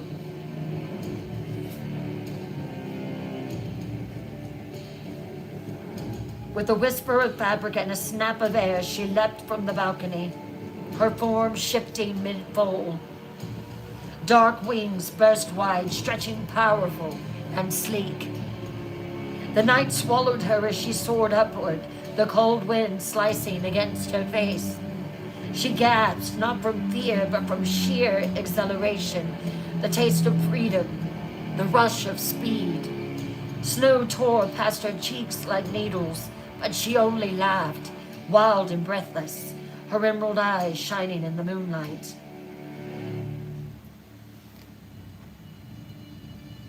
The land unfurled before her. Jagged forest, frozen rivers gleaming like cracked glass. Villages huddled in silence beneath their snow shrouds. Come on. Come on.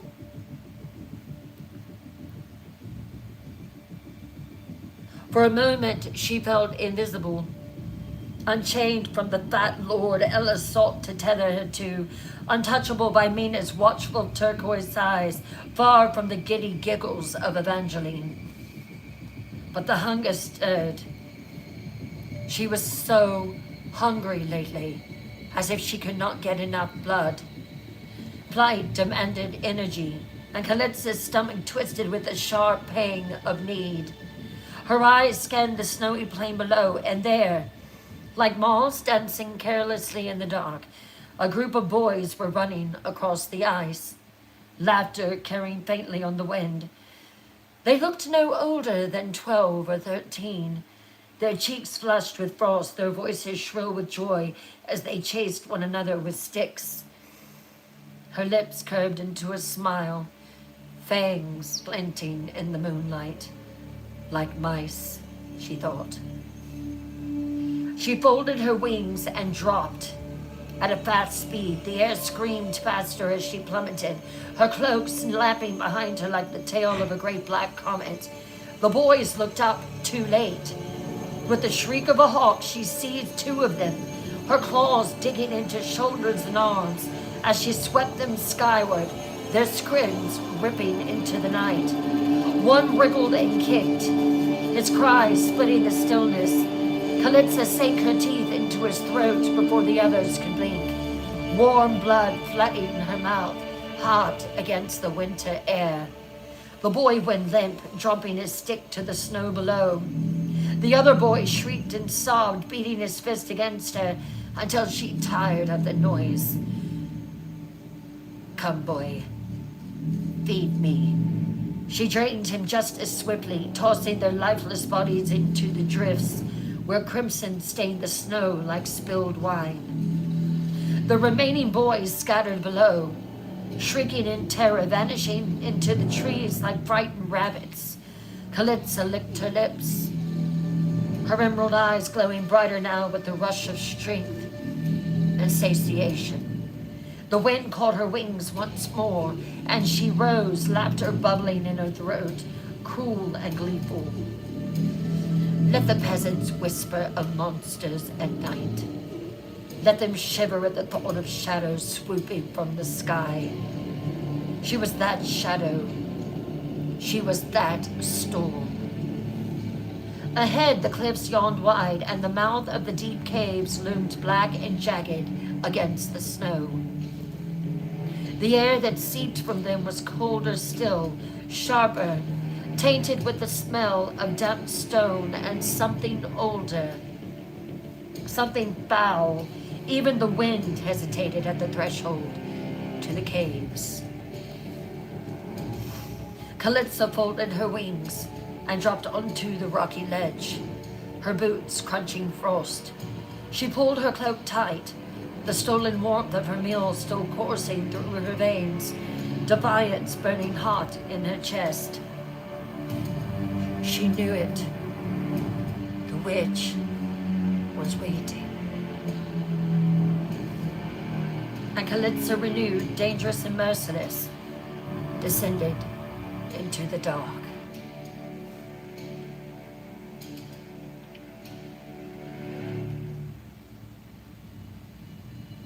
The castle was silent, save but the sigh of wind pressing against its high frozen walls.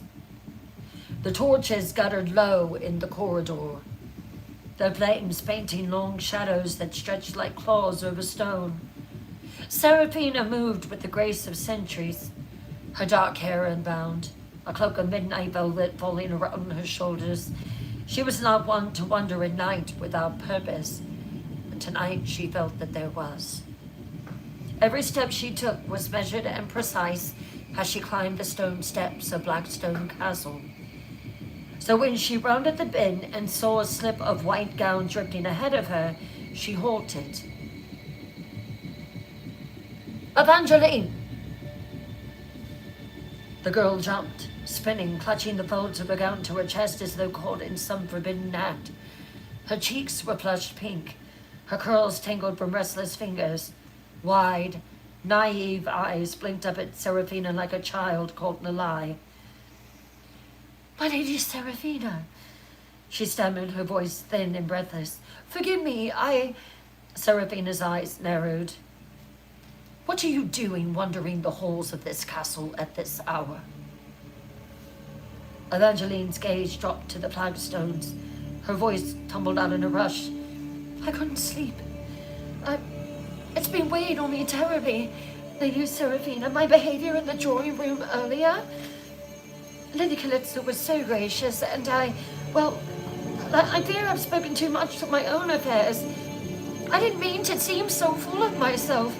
I wanted to apologize to her. Truly I did. I've been to her room once already, and I thought I would ease her mind and mine. Seraphina stilled, her silver eyes catching the torchlight. She studied the girl.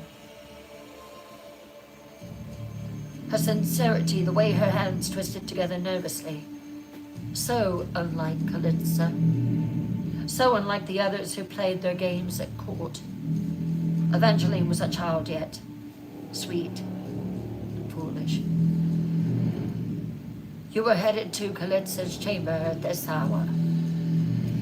Yes, my lady, Evangeline whispered. But when I went there, well, she was not inside. The chamber was empty. She's gone. Seraphina's spine straightened, cold threading into her veins. What do you mean, gone? Evangeline's small hands fluttered helplessly. Her bed was untouched. The room was cold. The balcony doors were wide open. I thought perhaps I had disturbed her rest, but she trailed off, eyes wide, waiting for reassurance Seraphina would not give. Without another word, Seraphina strode past her, skirts whispering like storm clouds across the stone. Come with me. They moved together down the candlelit corridor, the hush of the hour pressing close around them. The sconces hissed as the flames licked at old iron, shadows clinging tight to the arched ceilings. Each step quickened the weight in Seraphina's chest. They reached Kalitsa's chamber. The door loomed tall, carved with the faded sigil of Drathmore. Seraphina's hand hovered over the latch before pushing it open. The room was empty. The fire on the hearth had long gone cold. The bed was pristine and untouched. Curtains stirred in the bitter draft pouring from the balcony, where the door stood wide, the snow drifting in pale whispers across the floor. Evangeline wrapped her arms around herself, shivering. My lady, where is she? Seraphina stepped onto the balcony, her eyes sweeping the dark beyond. The crimson moon was high, casting its baleful light over the room. The snow-filled shimmered vast and empty, but Seraphina knew better.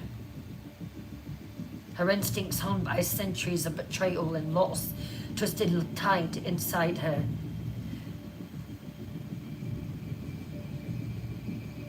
Kalitsa, yeah, she was gone.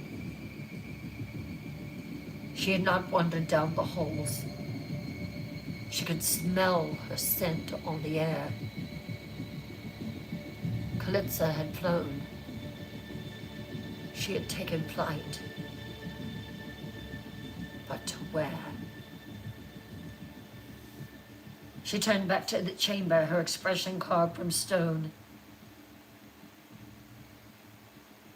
You are not to utter one word of this, Evangeline. Do you understand? But where is she? Is she in danger? No, my child. Kalitsa. Seraphina turned back to the balcony. The cold wind hit her face. She's not in danger.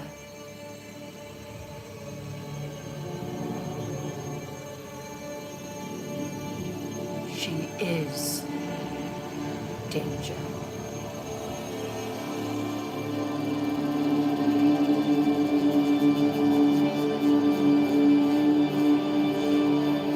Her gaze swept once more over the cold room, over the fluttering curtains and the whisper of snow spiraling inside.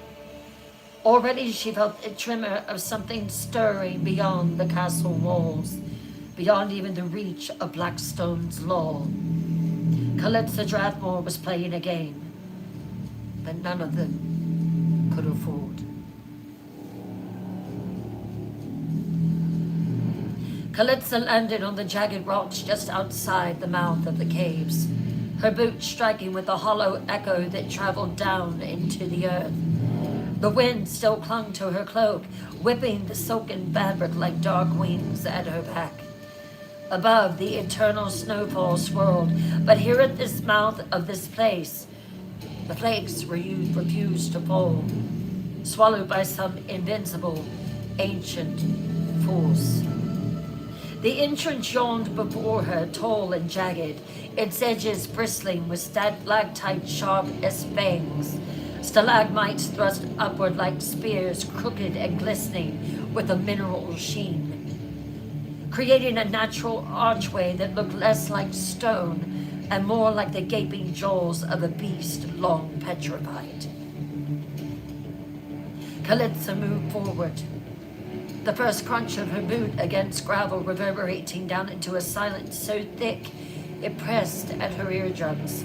The air grew colder still, heavy with the stink of old water, iron, and something acrid.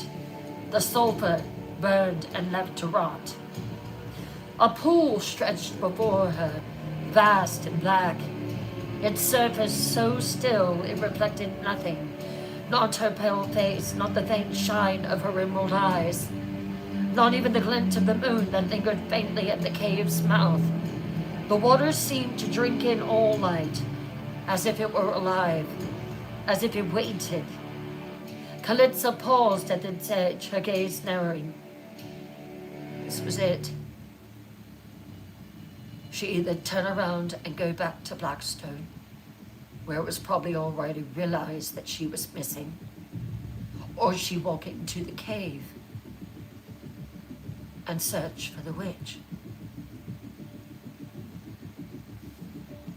She followed the curve of the wall until she found steps carved directly into the rock, spiraling down, down, down, their edges slick with condensation. She touched the cold stone as she descended, her sharp nails clicking against it. Then it began, one by one. As if sensing her presence, torches set into the stone erupted with green fire. The light was not natural. It flickered without smoke, without heat, casting her pale face into an eerie emerald glow. Shadows warped around her as she continued down, each new flame bursting to life, a few steps ahead, guiding her deeper. Her boots clicked against the steps, echoing. The walls grew close, pressing in until she felt as though the mountain itself meant to crush her in its black throat. The descent stretched on, time warping until she could no longer tell how far she'd come. Then faintly she heard it, low at first, and then cackling.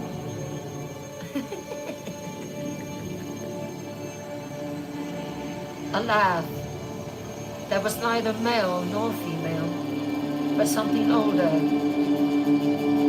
rawer. A laugh pulled from the roots of the earth itself. And then she heard its voice. What brings a vampire to my cave?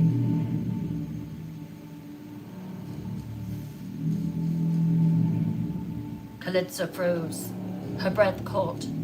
The voice filled the stairwell, shaking water from the ceiling to drip cold against her skin. She did not respond. Brave, indeed.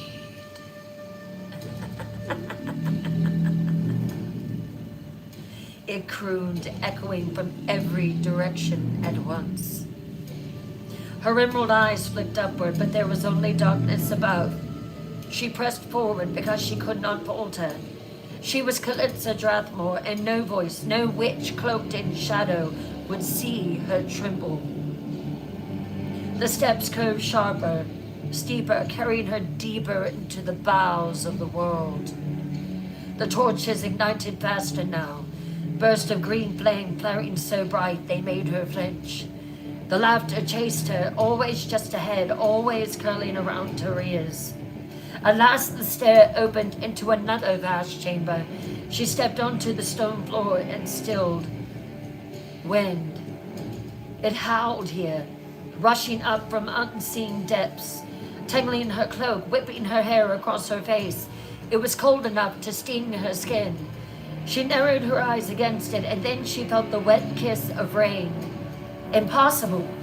Here, beneath the earth, droplets fall in fine sheets from the cavern's ceiling, patterned against stone, sliding in rivulets down the walls. The sound filled the chamber, making the voice that still cackled faint in the distance. And she realized this was no mere trick of the caves. It was a barrier,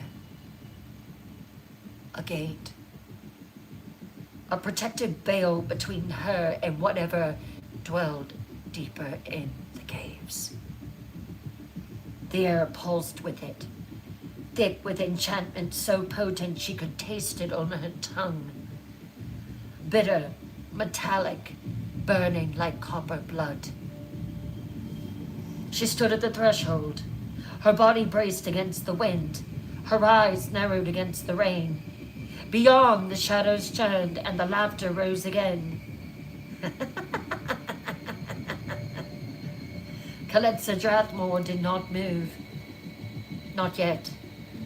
But she knew she would, because power waited on the other side, and Kalitza would walk through hell itself for power.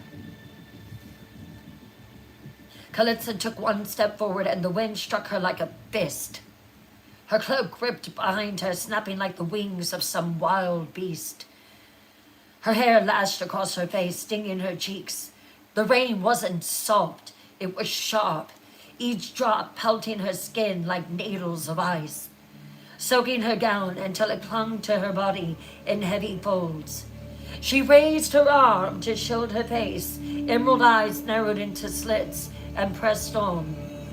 The chamber roared with the storm. It was deafening, a wall of sound that drowned her very thoughts, pressing against her ears until they rang. She could barely hear her own breath, ragged and forced. The taste of copper blood filled her mouth as her fangs pricked her tongue from the strain. And then, from within the storm, came the voice again. Long, drawn out, and laced with mockery. Why do you come here, child of fangs? Why bleed yourself in my storm when you already hold power of your own? Kalitza faltered, the weight of the words crashing down with wind, but only for a heartbeat. She traced her body and shoved forward, braced herself, boots slipping on slick stone. Her nails scraped the wall as she dragged herself further. She tilted her head back, burying her fangs into the gale, and screamed, her voice ripped ragged by the howling tempest. I'm not as powerful as you! The words barely carried, snatched and shredded by the wind, but the caves seemed to drink them in, twisting them back at her, mocking. The laughter came again, wheezing, ancient, rattling through the cavern walls like bones grinding together. Not as powerful. No, not yet. But your tongue drips with lies, Kalitza Drathmore. You hunger not for aid, you hunger for dominion. Don't lie to me again. So tell me, what would you spill to drink of my strength? Rain lashed her eyes until they burned. She spat water from her lips, clung to the wall, and dragged herself forward another step. The storm clawed at her body, tugging, pulling as though it sought to rip her from the ground and hurled her back into the black pool above. Her muscles screamed, her jaw clenched. I come at request, she bellowed, every word torn raw from her throat. A request! Nothing more! The storm surged harder, the green sconces flaring blindingly until her vision was swallowed in lurid emerald haze. Lightning, though there was no sky, cracked through the cavern, white, green, and blinding. And then, silence. Not a natural silence, a suffocating silence, pressing down like a hand at Kalitsa's throat. The rain stopped mid-fall, droplets suspended in the air around her like glass beads. The wind froze, stealing her hair where it whipped in the gale. And from the very heart of the darkness, just beyond the barrier, the two eyes opened. Green, ancient, burning with the hunger that no mortal, no vampire, no creature of flesh should behold. The witch spoke again, her voice a hiss that slithered beneath Kalitsa's skin. Then stepped through, little leech. Step through and be measured. Kalitsa drew in one sharp breath. Her hands trembled, but she pushed forward into the wall of hanging rain, into the still hanging storm, knowing this crossing might unmake her, but knowing too that she could not stop at this point. The rain hung like a curtain before her, a wall of cold glass that had no business inside the earth. It fell in 1,000 fine needles, each one burning with a chill that did not belong in the world above. Kalitsa stood a moment at its edge and tasted it on her lips, metal and old iron, like the mouth of a grave. The torches behind her threw green light across the sheets of water and scattered 1,000 motes of emerald across her face. Her cloak clung heavy at her shoulders. Her hands trembled, not from cold alone. Stand. The voice had hissed from the far dark beyond. Not a voice that breathed through air so much as one that moved through bone. Two glowing eyes burned in the black like lanterns hung in the night that had no moon. Kalitsa drew in a breath that splintered against the wind and stepped forward. The moment her foot left the stone threshold, the barrier took her. It was not a thing she could brace against, no device of gust or current. It was a law of the place, an enchantment that weighed and measured and rent whatever dared it. Water bit at her skin and then sank inward as if the drops had teeth. The green flame around the cave tightened to a ring about her, and each step into that ring felt as if the world was siphoning something vital away. Her chest tightened. Her teeth pressed hard on the inside of her lip until salt and copper flooded her mouth. She thought to herself, I'm not made for this. She wanted to cry, and yet she had come. Pride, sharper than fear, drove her on. She had come for power. She had come to change the game that had humiliated her. The wind became voices. The rain became hands. Small taps along her collarbone, along the insides of her wrist, as though something sought to read her pulse and count her beats. The deeper she went, the more the force drank. Not merely her heat, but a thread of herself, a drain upon muscle and memory. She staggered once, felt the cold sear through her, felt a something lock its fingers on the hollow behind her breastbone. From the green dark beyond the veil of water, a slow cackle threaded out. It moved, circling her, gathering like a storm behind a cliff. The eyes, wide, patient, and terrible, hovered, unblinking. The voice that poured from the dark softened, threaded with amusement and appraisal. Why do you come? It asked, syllables thick with the taste of centuries. You have claws, vampire. You have teeth. You have cunning. Why wade through a storm that rips at bone to beg my favor? Kalitsa's voice came back raw and ragged, torn by the wind. She had to force every syllable past the barrier's teeth. I'm not as powerful as you, she screamed into the gale, every word dragged and shredded before it could reach the eyes. Her nails scraped the rock of the stair for balance. Water washed over her face, tasted of stone and old things. I need what you offer. I need you to break him. The laughter deepened, a sound like a tree splitting in winter. The eyes narrowed faintly, twin emerald coals gleaming in the black water beyond. The voice slid slow and intimate. Then name him. The way the cave asked the name felt like a vow being drawn from her. Names in the deep caves were not idle things.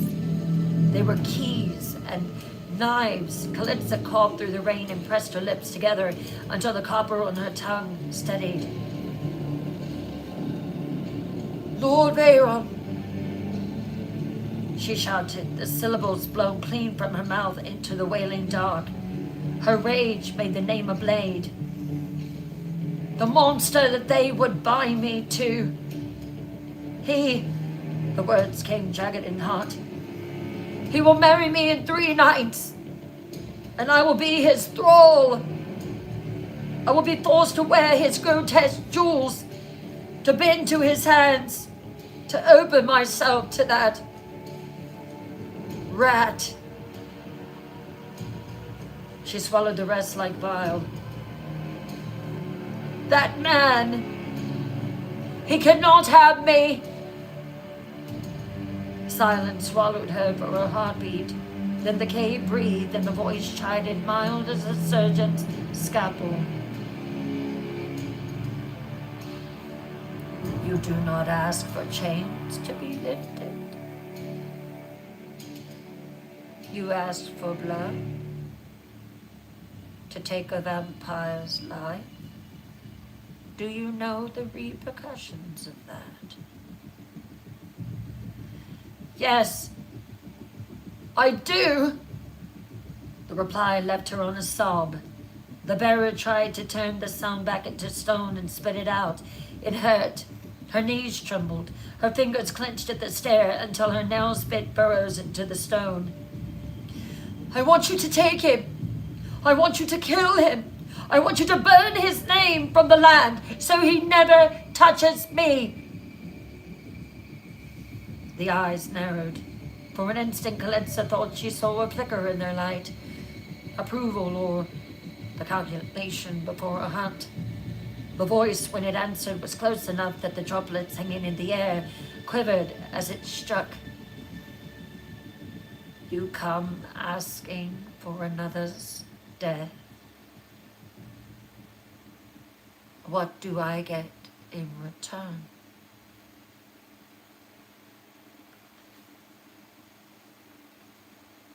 What will you shed, Kalitsa Strathmore?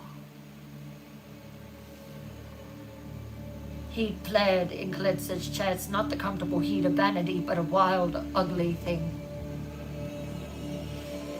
I'll give you jewels. No. I'll give you land. I have it. I'll give you money. I'll give you wealth. I will kneel before you. She did not know what bargain that a witch would take, only that anything was preferable to that man's hands on her body. Take wealth, take favors, take... There was a sound like dry bones clapping. Satisfaction or mockery, Kalitza couldn't tell. The eyes did not move, but something within the dark condensed and fell like a curtain drawing tighter. The barrier pressed. Her shoulders bowed. A tiny, terrible voice, so small she thought she imagined it, threaded through. I have a higher price than that.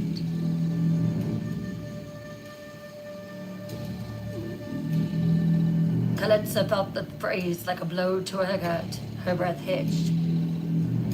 What do you... Your blood will run. And you will know it. Tell me plainly, do you know my name?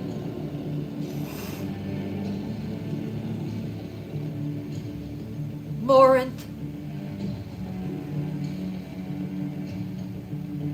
What will you sacrifice if I unmake this vampire for you? Kalitza's throat tightened with fury and terror in equal measure. She had come prepared to bargain with games and gyms and fears. She had not come prepared for the depth of things that might be asked, and she was foolish to do so. To the cave, to the eyes, to the hush that sat in the rain like a thing waiting. She laid bare the small secret hunger that annulled her nights. What do you want from me? My beauty? No.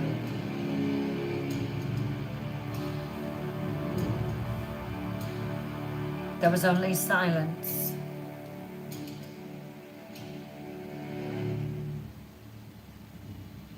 You would have blood. Morinth's voice softened to something almost indulgent. You would cut a life short for your own ease. You would bend the world for your chair. Many have dreamed that dream. A few have had the nerve to ask. Kalitza's jaw ground. Name your price. I will pay it. There was a pause long enough for the suspended droplets to tremble and fall like cold beads of time. The darkness beyond the rain did not show flesh yet, but the green orbs brightened until they seemed to shrink the light. The voice came thoughtful and slow as thawing iron. You still do not tell me the truth. There is more. Say it.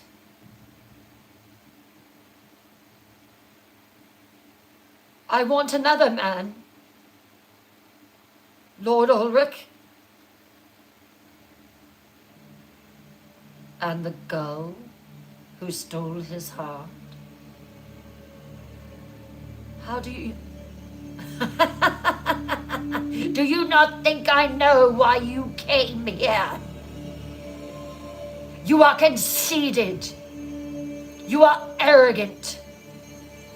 You came here thinking you could bargain with me. Do you know who I am?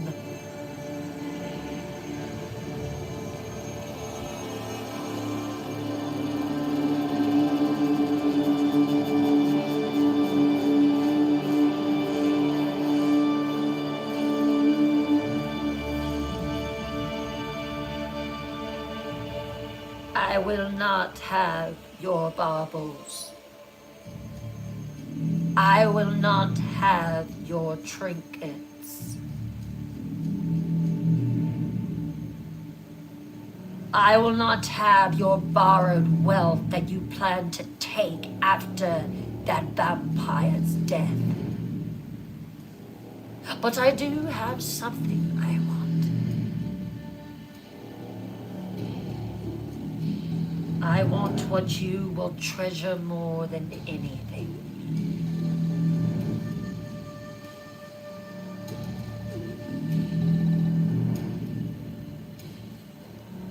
And at that moment, Morinth emerged from the shadows.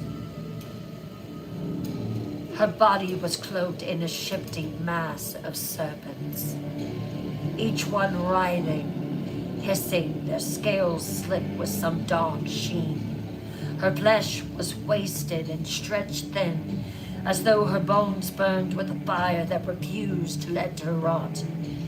Her face, if it could be called that, was a mask of cracked gray skin, lips stretched too wide, her mouth lined with rows of teeth that did not belong to one creature alone.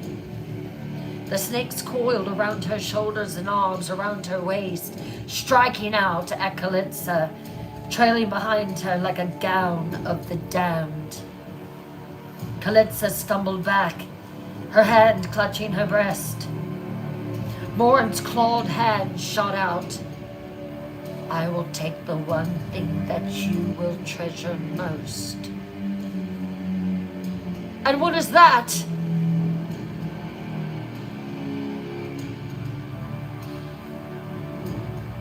I want your son.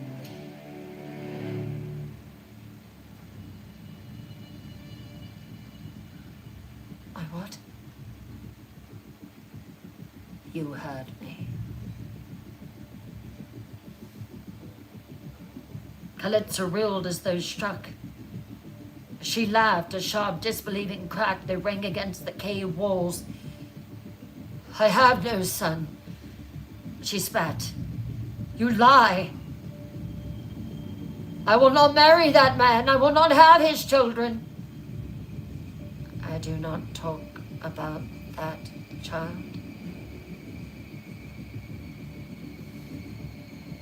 The laughter that answered was older than bone, rasping, gurgling, so loud the cavern itself seemed to shake with it.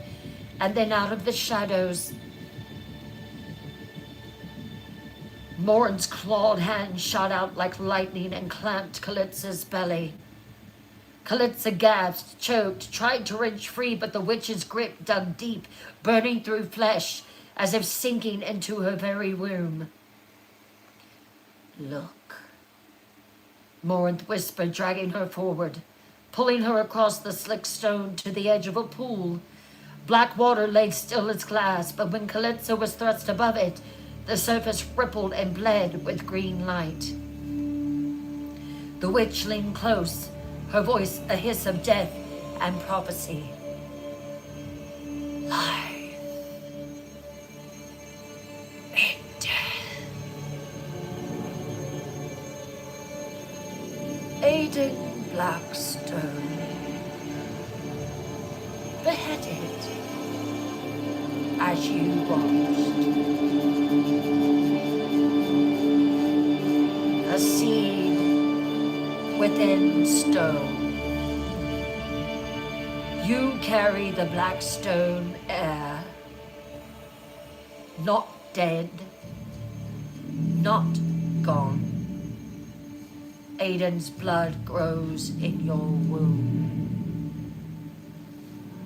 Kalitza's eyes widened. She shook her head violently, trembling all over. No!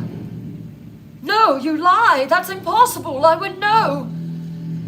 Morinth's grin split wider. The snakes hissed in chorus as her green orbs flared until they blinded. You know nothing. Gestation of a vampire is 2 years. 2 years you carry what no human could bear. It's already been 1. The womb of the undead stretches time like tar, holding life slow and terrible. Did you not wonder at the sickness that you felt? The hunger that has consumed you lately?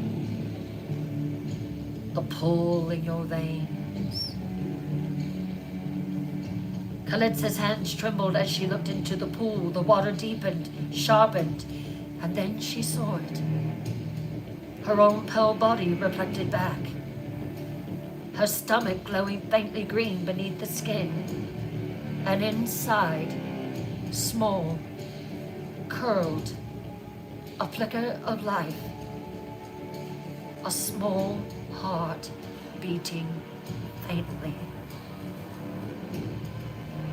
Her legs gave out. She collapsed hard on the stone at Morin's feet, the witch's laughter raking her ears. "No," she whispered, herself fragile as a dying flame. "It cannot be. It cannot." Morinth leaned over her, hairs of serpent writhing around her face. One reached out to strike Kalitsa, her teeth glistening as she spoke through the lines of a dark, gloating chant. "In womb of death the seed takes root. 2 winters long its heart will beat.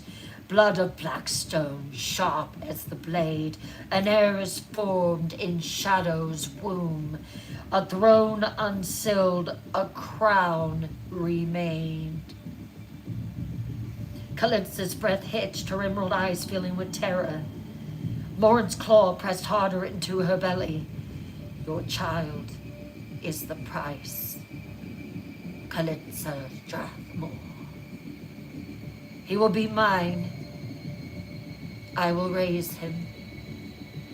I will set him on the throne.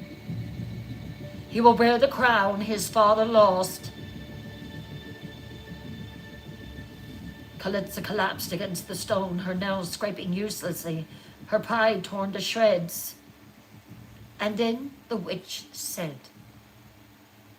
The cavern trembled with the weight of Morinth's words. Kalitsa still lay half collapsed on the slick stone, her emeralds wide, her breath shallow. Her hands had gone instinctively to her stomach, clutching the silk of her gown as if she could smother the truth burning there. A child, a black stone heir, Aiden's son, in her womb. It seemed an impossibility, a cruel lie conjured by this horror in the caves. Yet the pool still glimmered, and the faint glow in her womb pulsed in time with her own heart. She could not deny what had been shown to her. The witch bent low, her serpents hissing, striking out. Her claws still pressing against Kalitsa's belly. Her voice was soft, but it carried with the weight of centuries, curling around the cave like smoke. "I do not want your pretty trinkets.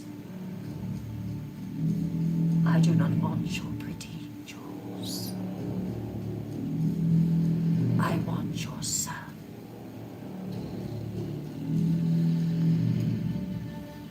Kalitsa's lips parted, trembling. "My son."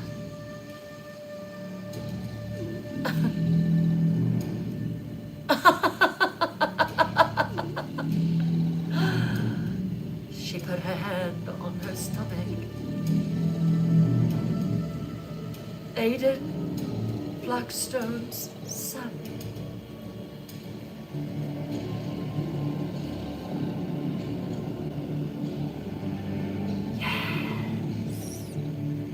The blood of Blackstone that lives with you now.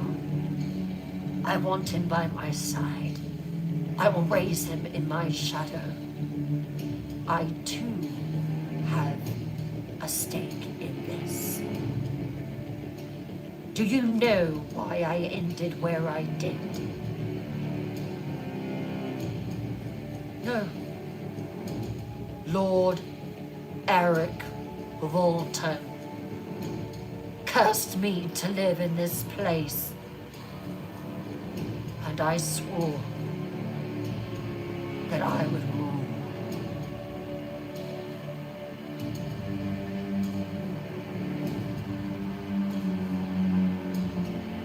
You will be given the throne. and you will reign until he comes of age. Kalitsa's head spun. The storm, the descent, the witch's dreadful form, nothing compared to this revelation. The witch's grin stretched wide, terrible, teeth flashing. I vow to you now that the throne will be yours until the boy ripens into power. The title, the crown, the court. It will be yours until the day your son takes his place. You will be queen. I give you the crown. But no, I can't. I can't go back there. Yes, you can. You will marry Lord Velrimon, and you will kill him on your wedding night. You will gain all his properties, his wealth. Everything will be yours. You will then tell the throne that you have conceived a child. In time, it will be revealed. Everyone will think that it is Lord Veyron's son until the time is right.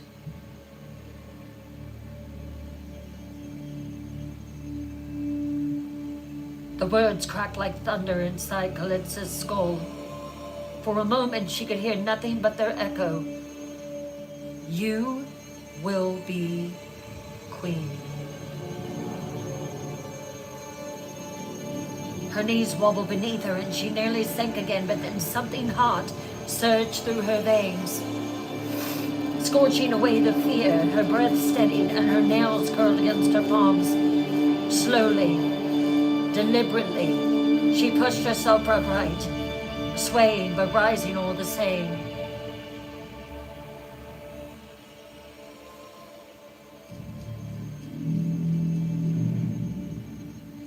The queen. Do you hear that, Aiden?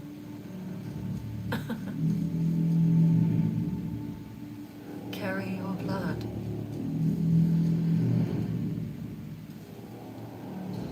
Her eyes burned bright with the thought. The horror of the child twisting inside her became something else. A flame. A weapon. A promise. Ellis Snow. That pale usurper would not sit Blackstone's throne forever. She would be cast down. And Kalitsa carrying the true bloodline, Kalitsa carrying the Blackstone heir, would be the one to topple her. Her emerald eyes gleamed, catching the green firelight of the sconces. Her lips curved into a slow, venomous smile. She pressed both hands to her belly now, no longer in horror, but in a gesture of possession, of pride. The silk of her gown clung damp around her curves, but she did not care. She felt the pulse within, faint and steady, and it filled her with a fierce exultation. Her voice trembled at first, then steadied, rich with conviction. This child, this son, he is mine. He will give me the throne. Mine to bring forth, mine to raise, mine to wield. The witch's laughter rumbled low and deep, snakes writhing like rivers of shadow around her wasted frame. Yes, Lawrence said, her glowing eyes narrowing. When do I reveal my secret? Soon. Very, very soon. For now, you will keep the secret, and everyone will think that Lord Veyron is the father, as your womb, as your belly begins to swell beneath your gowns. Carry him well, Kalitsa Drathmore. Protect him. Feed him. he will need lots of blood. Keep him strong, for when he comes of age, he will rule. I will put him on the throne.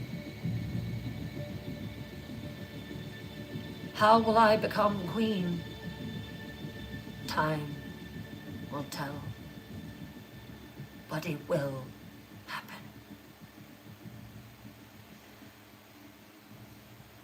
I will walk the throne halls of Blackstone again.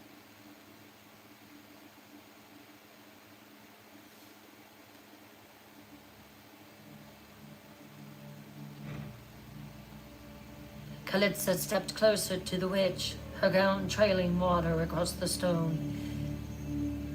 Then we all agreed. I will bear him. I will guard him. But when he is ready, as you promised, Blackstone will be ours. The witch's grin widened, terrible and pleased. Ours.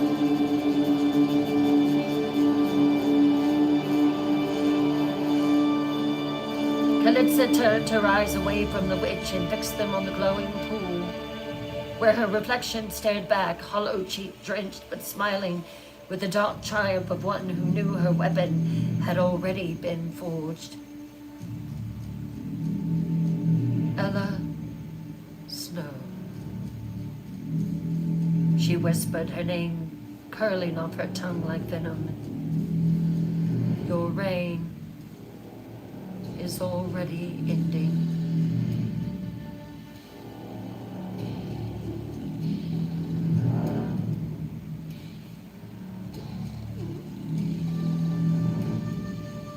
Morwen, I have another request of you. Ask. There is one thing more. There is an eye that watches from Ella's shoulder. A snow owl. Its name is Mina. She spies on me always.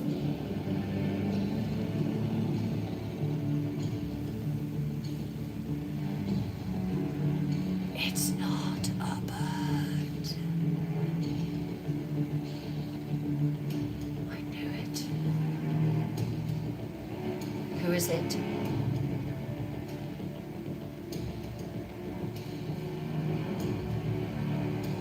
All will be revealed.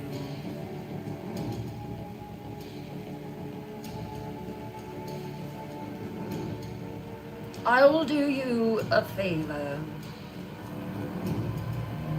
You need your own watcher. A creature that answers only to you. Yes. Yes, that is what I need. A thing that will find out what Mina sees. That will be cloaked against her glance. That will carry news back to you. Pet. Not of silk and jewels. A companion for the work ahead. An ear. Let it be dark, sly, and terrible. The witch's eyes, two coals swallowed by green flame, narrowed as though weighing coins.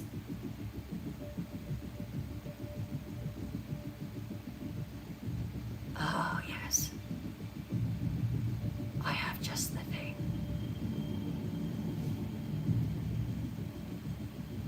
I do not fashion toys, but I will give you a familiar that not only answers to my will, but to yours as well.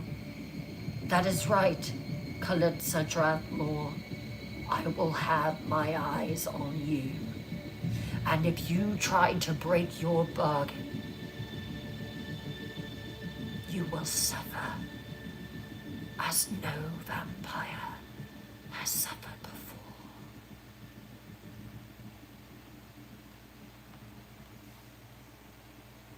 It will spy.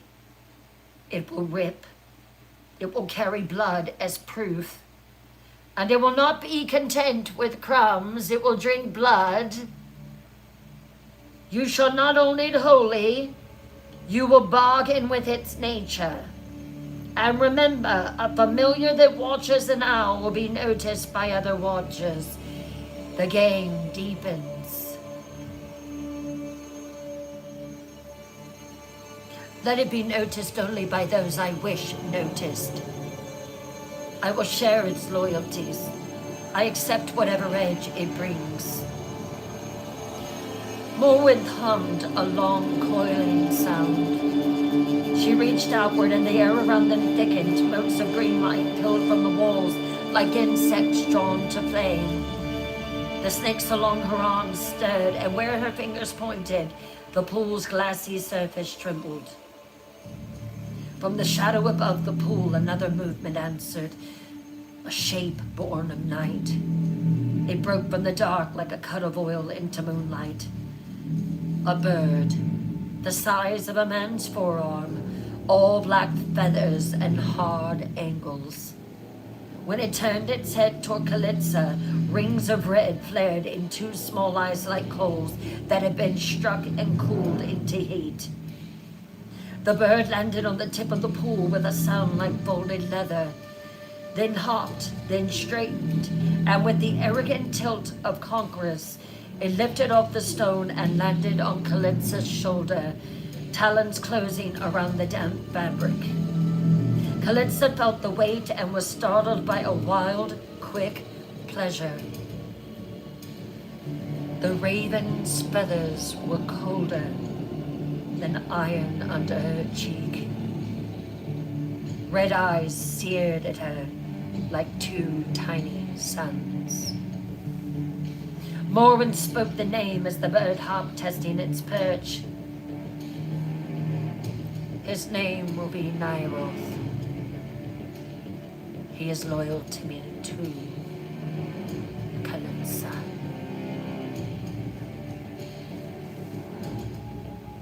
Nyroth. She stroked the raven's neck. The bird did not nuzzle like a pet.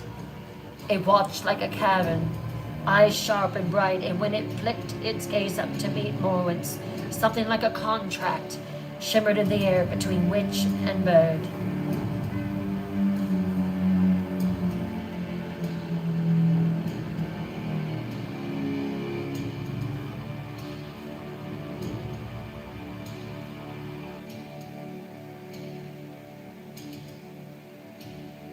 Now, Kalitsa Drathmore was ready to return to Blackstone. She took flight. Her wings unfurled. She leaned down with her hand and pressed it to her stomach. Come, my son. We have work to do.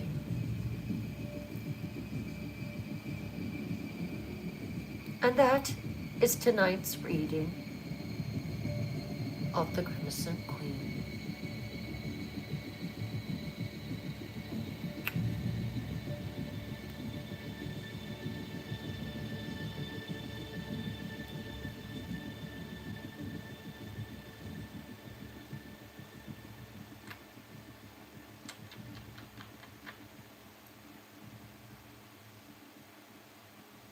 Do you see Mommy? Do you see Mommy? Hi.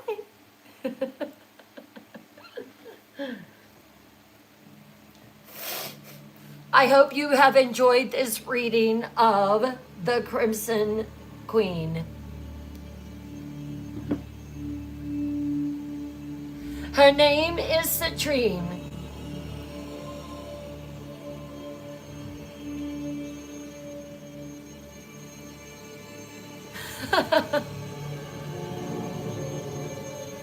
You have no idea just how much that I have y'all hanging.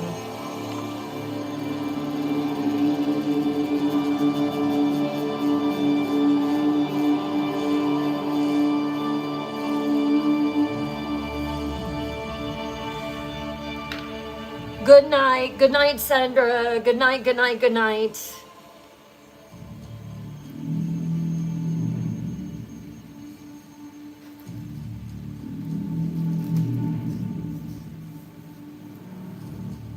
That is correct.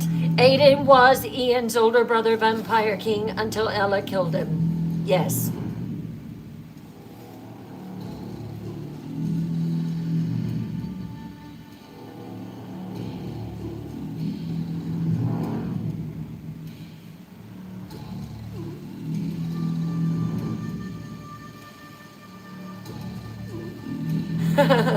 Y'all seem shocked.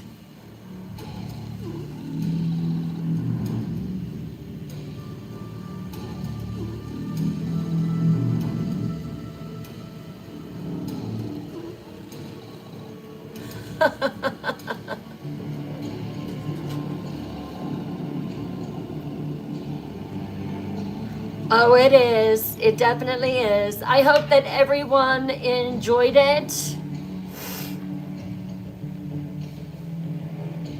So just imagine this. Kalitsa's getting ready to return to Blackstone Castle. They know she's missing. Well, Seraphina knows it. She's forbidden Evangeline to say anything about it. Now I wonder what will happen.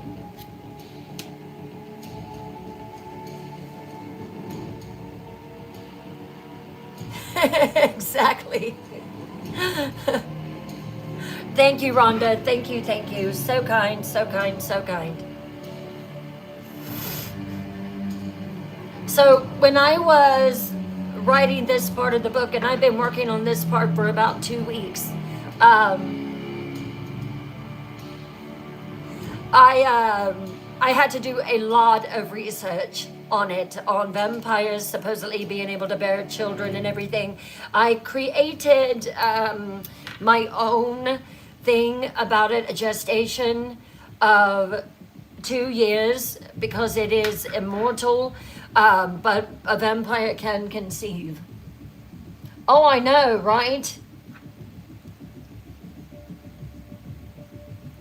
So now we have Morwen, the witch. We have Oren, who is Vlad's cousin and has taken an interest in Lilibet. And then we have Kalitsa. Thank you, Melanie. I hope you enjoyed it. I hope it was a good birthday present for you.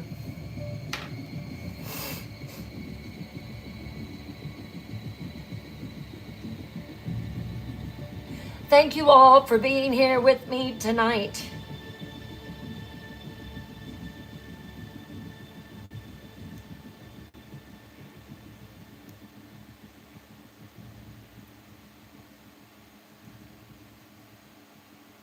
You are most welcome. Most welcome.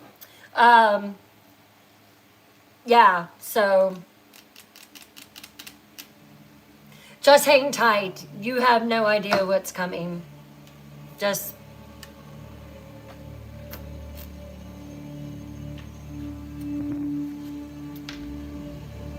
there will indeed be a war one day.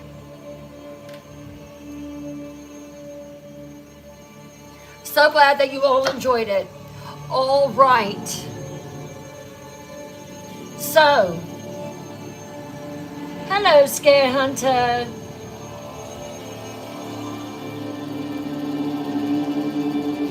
Good night to everyone. I love you all. Tomorrow night, the wheel of fate will spin. I just have to decide where. I love you all. Bunches and bunches. Good night.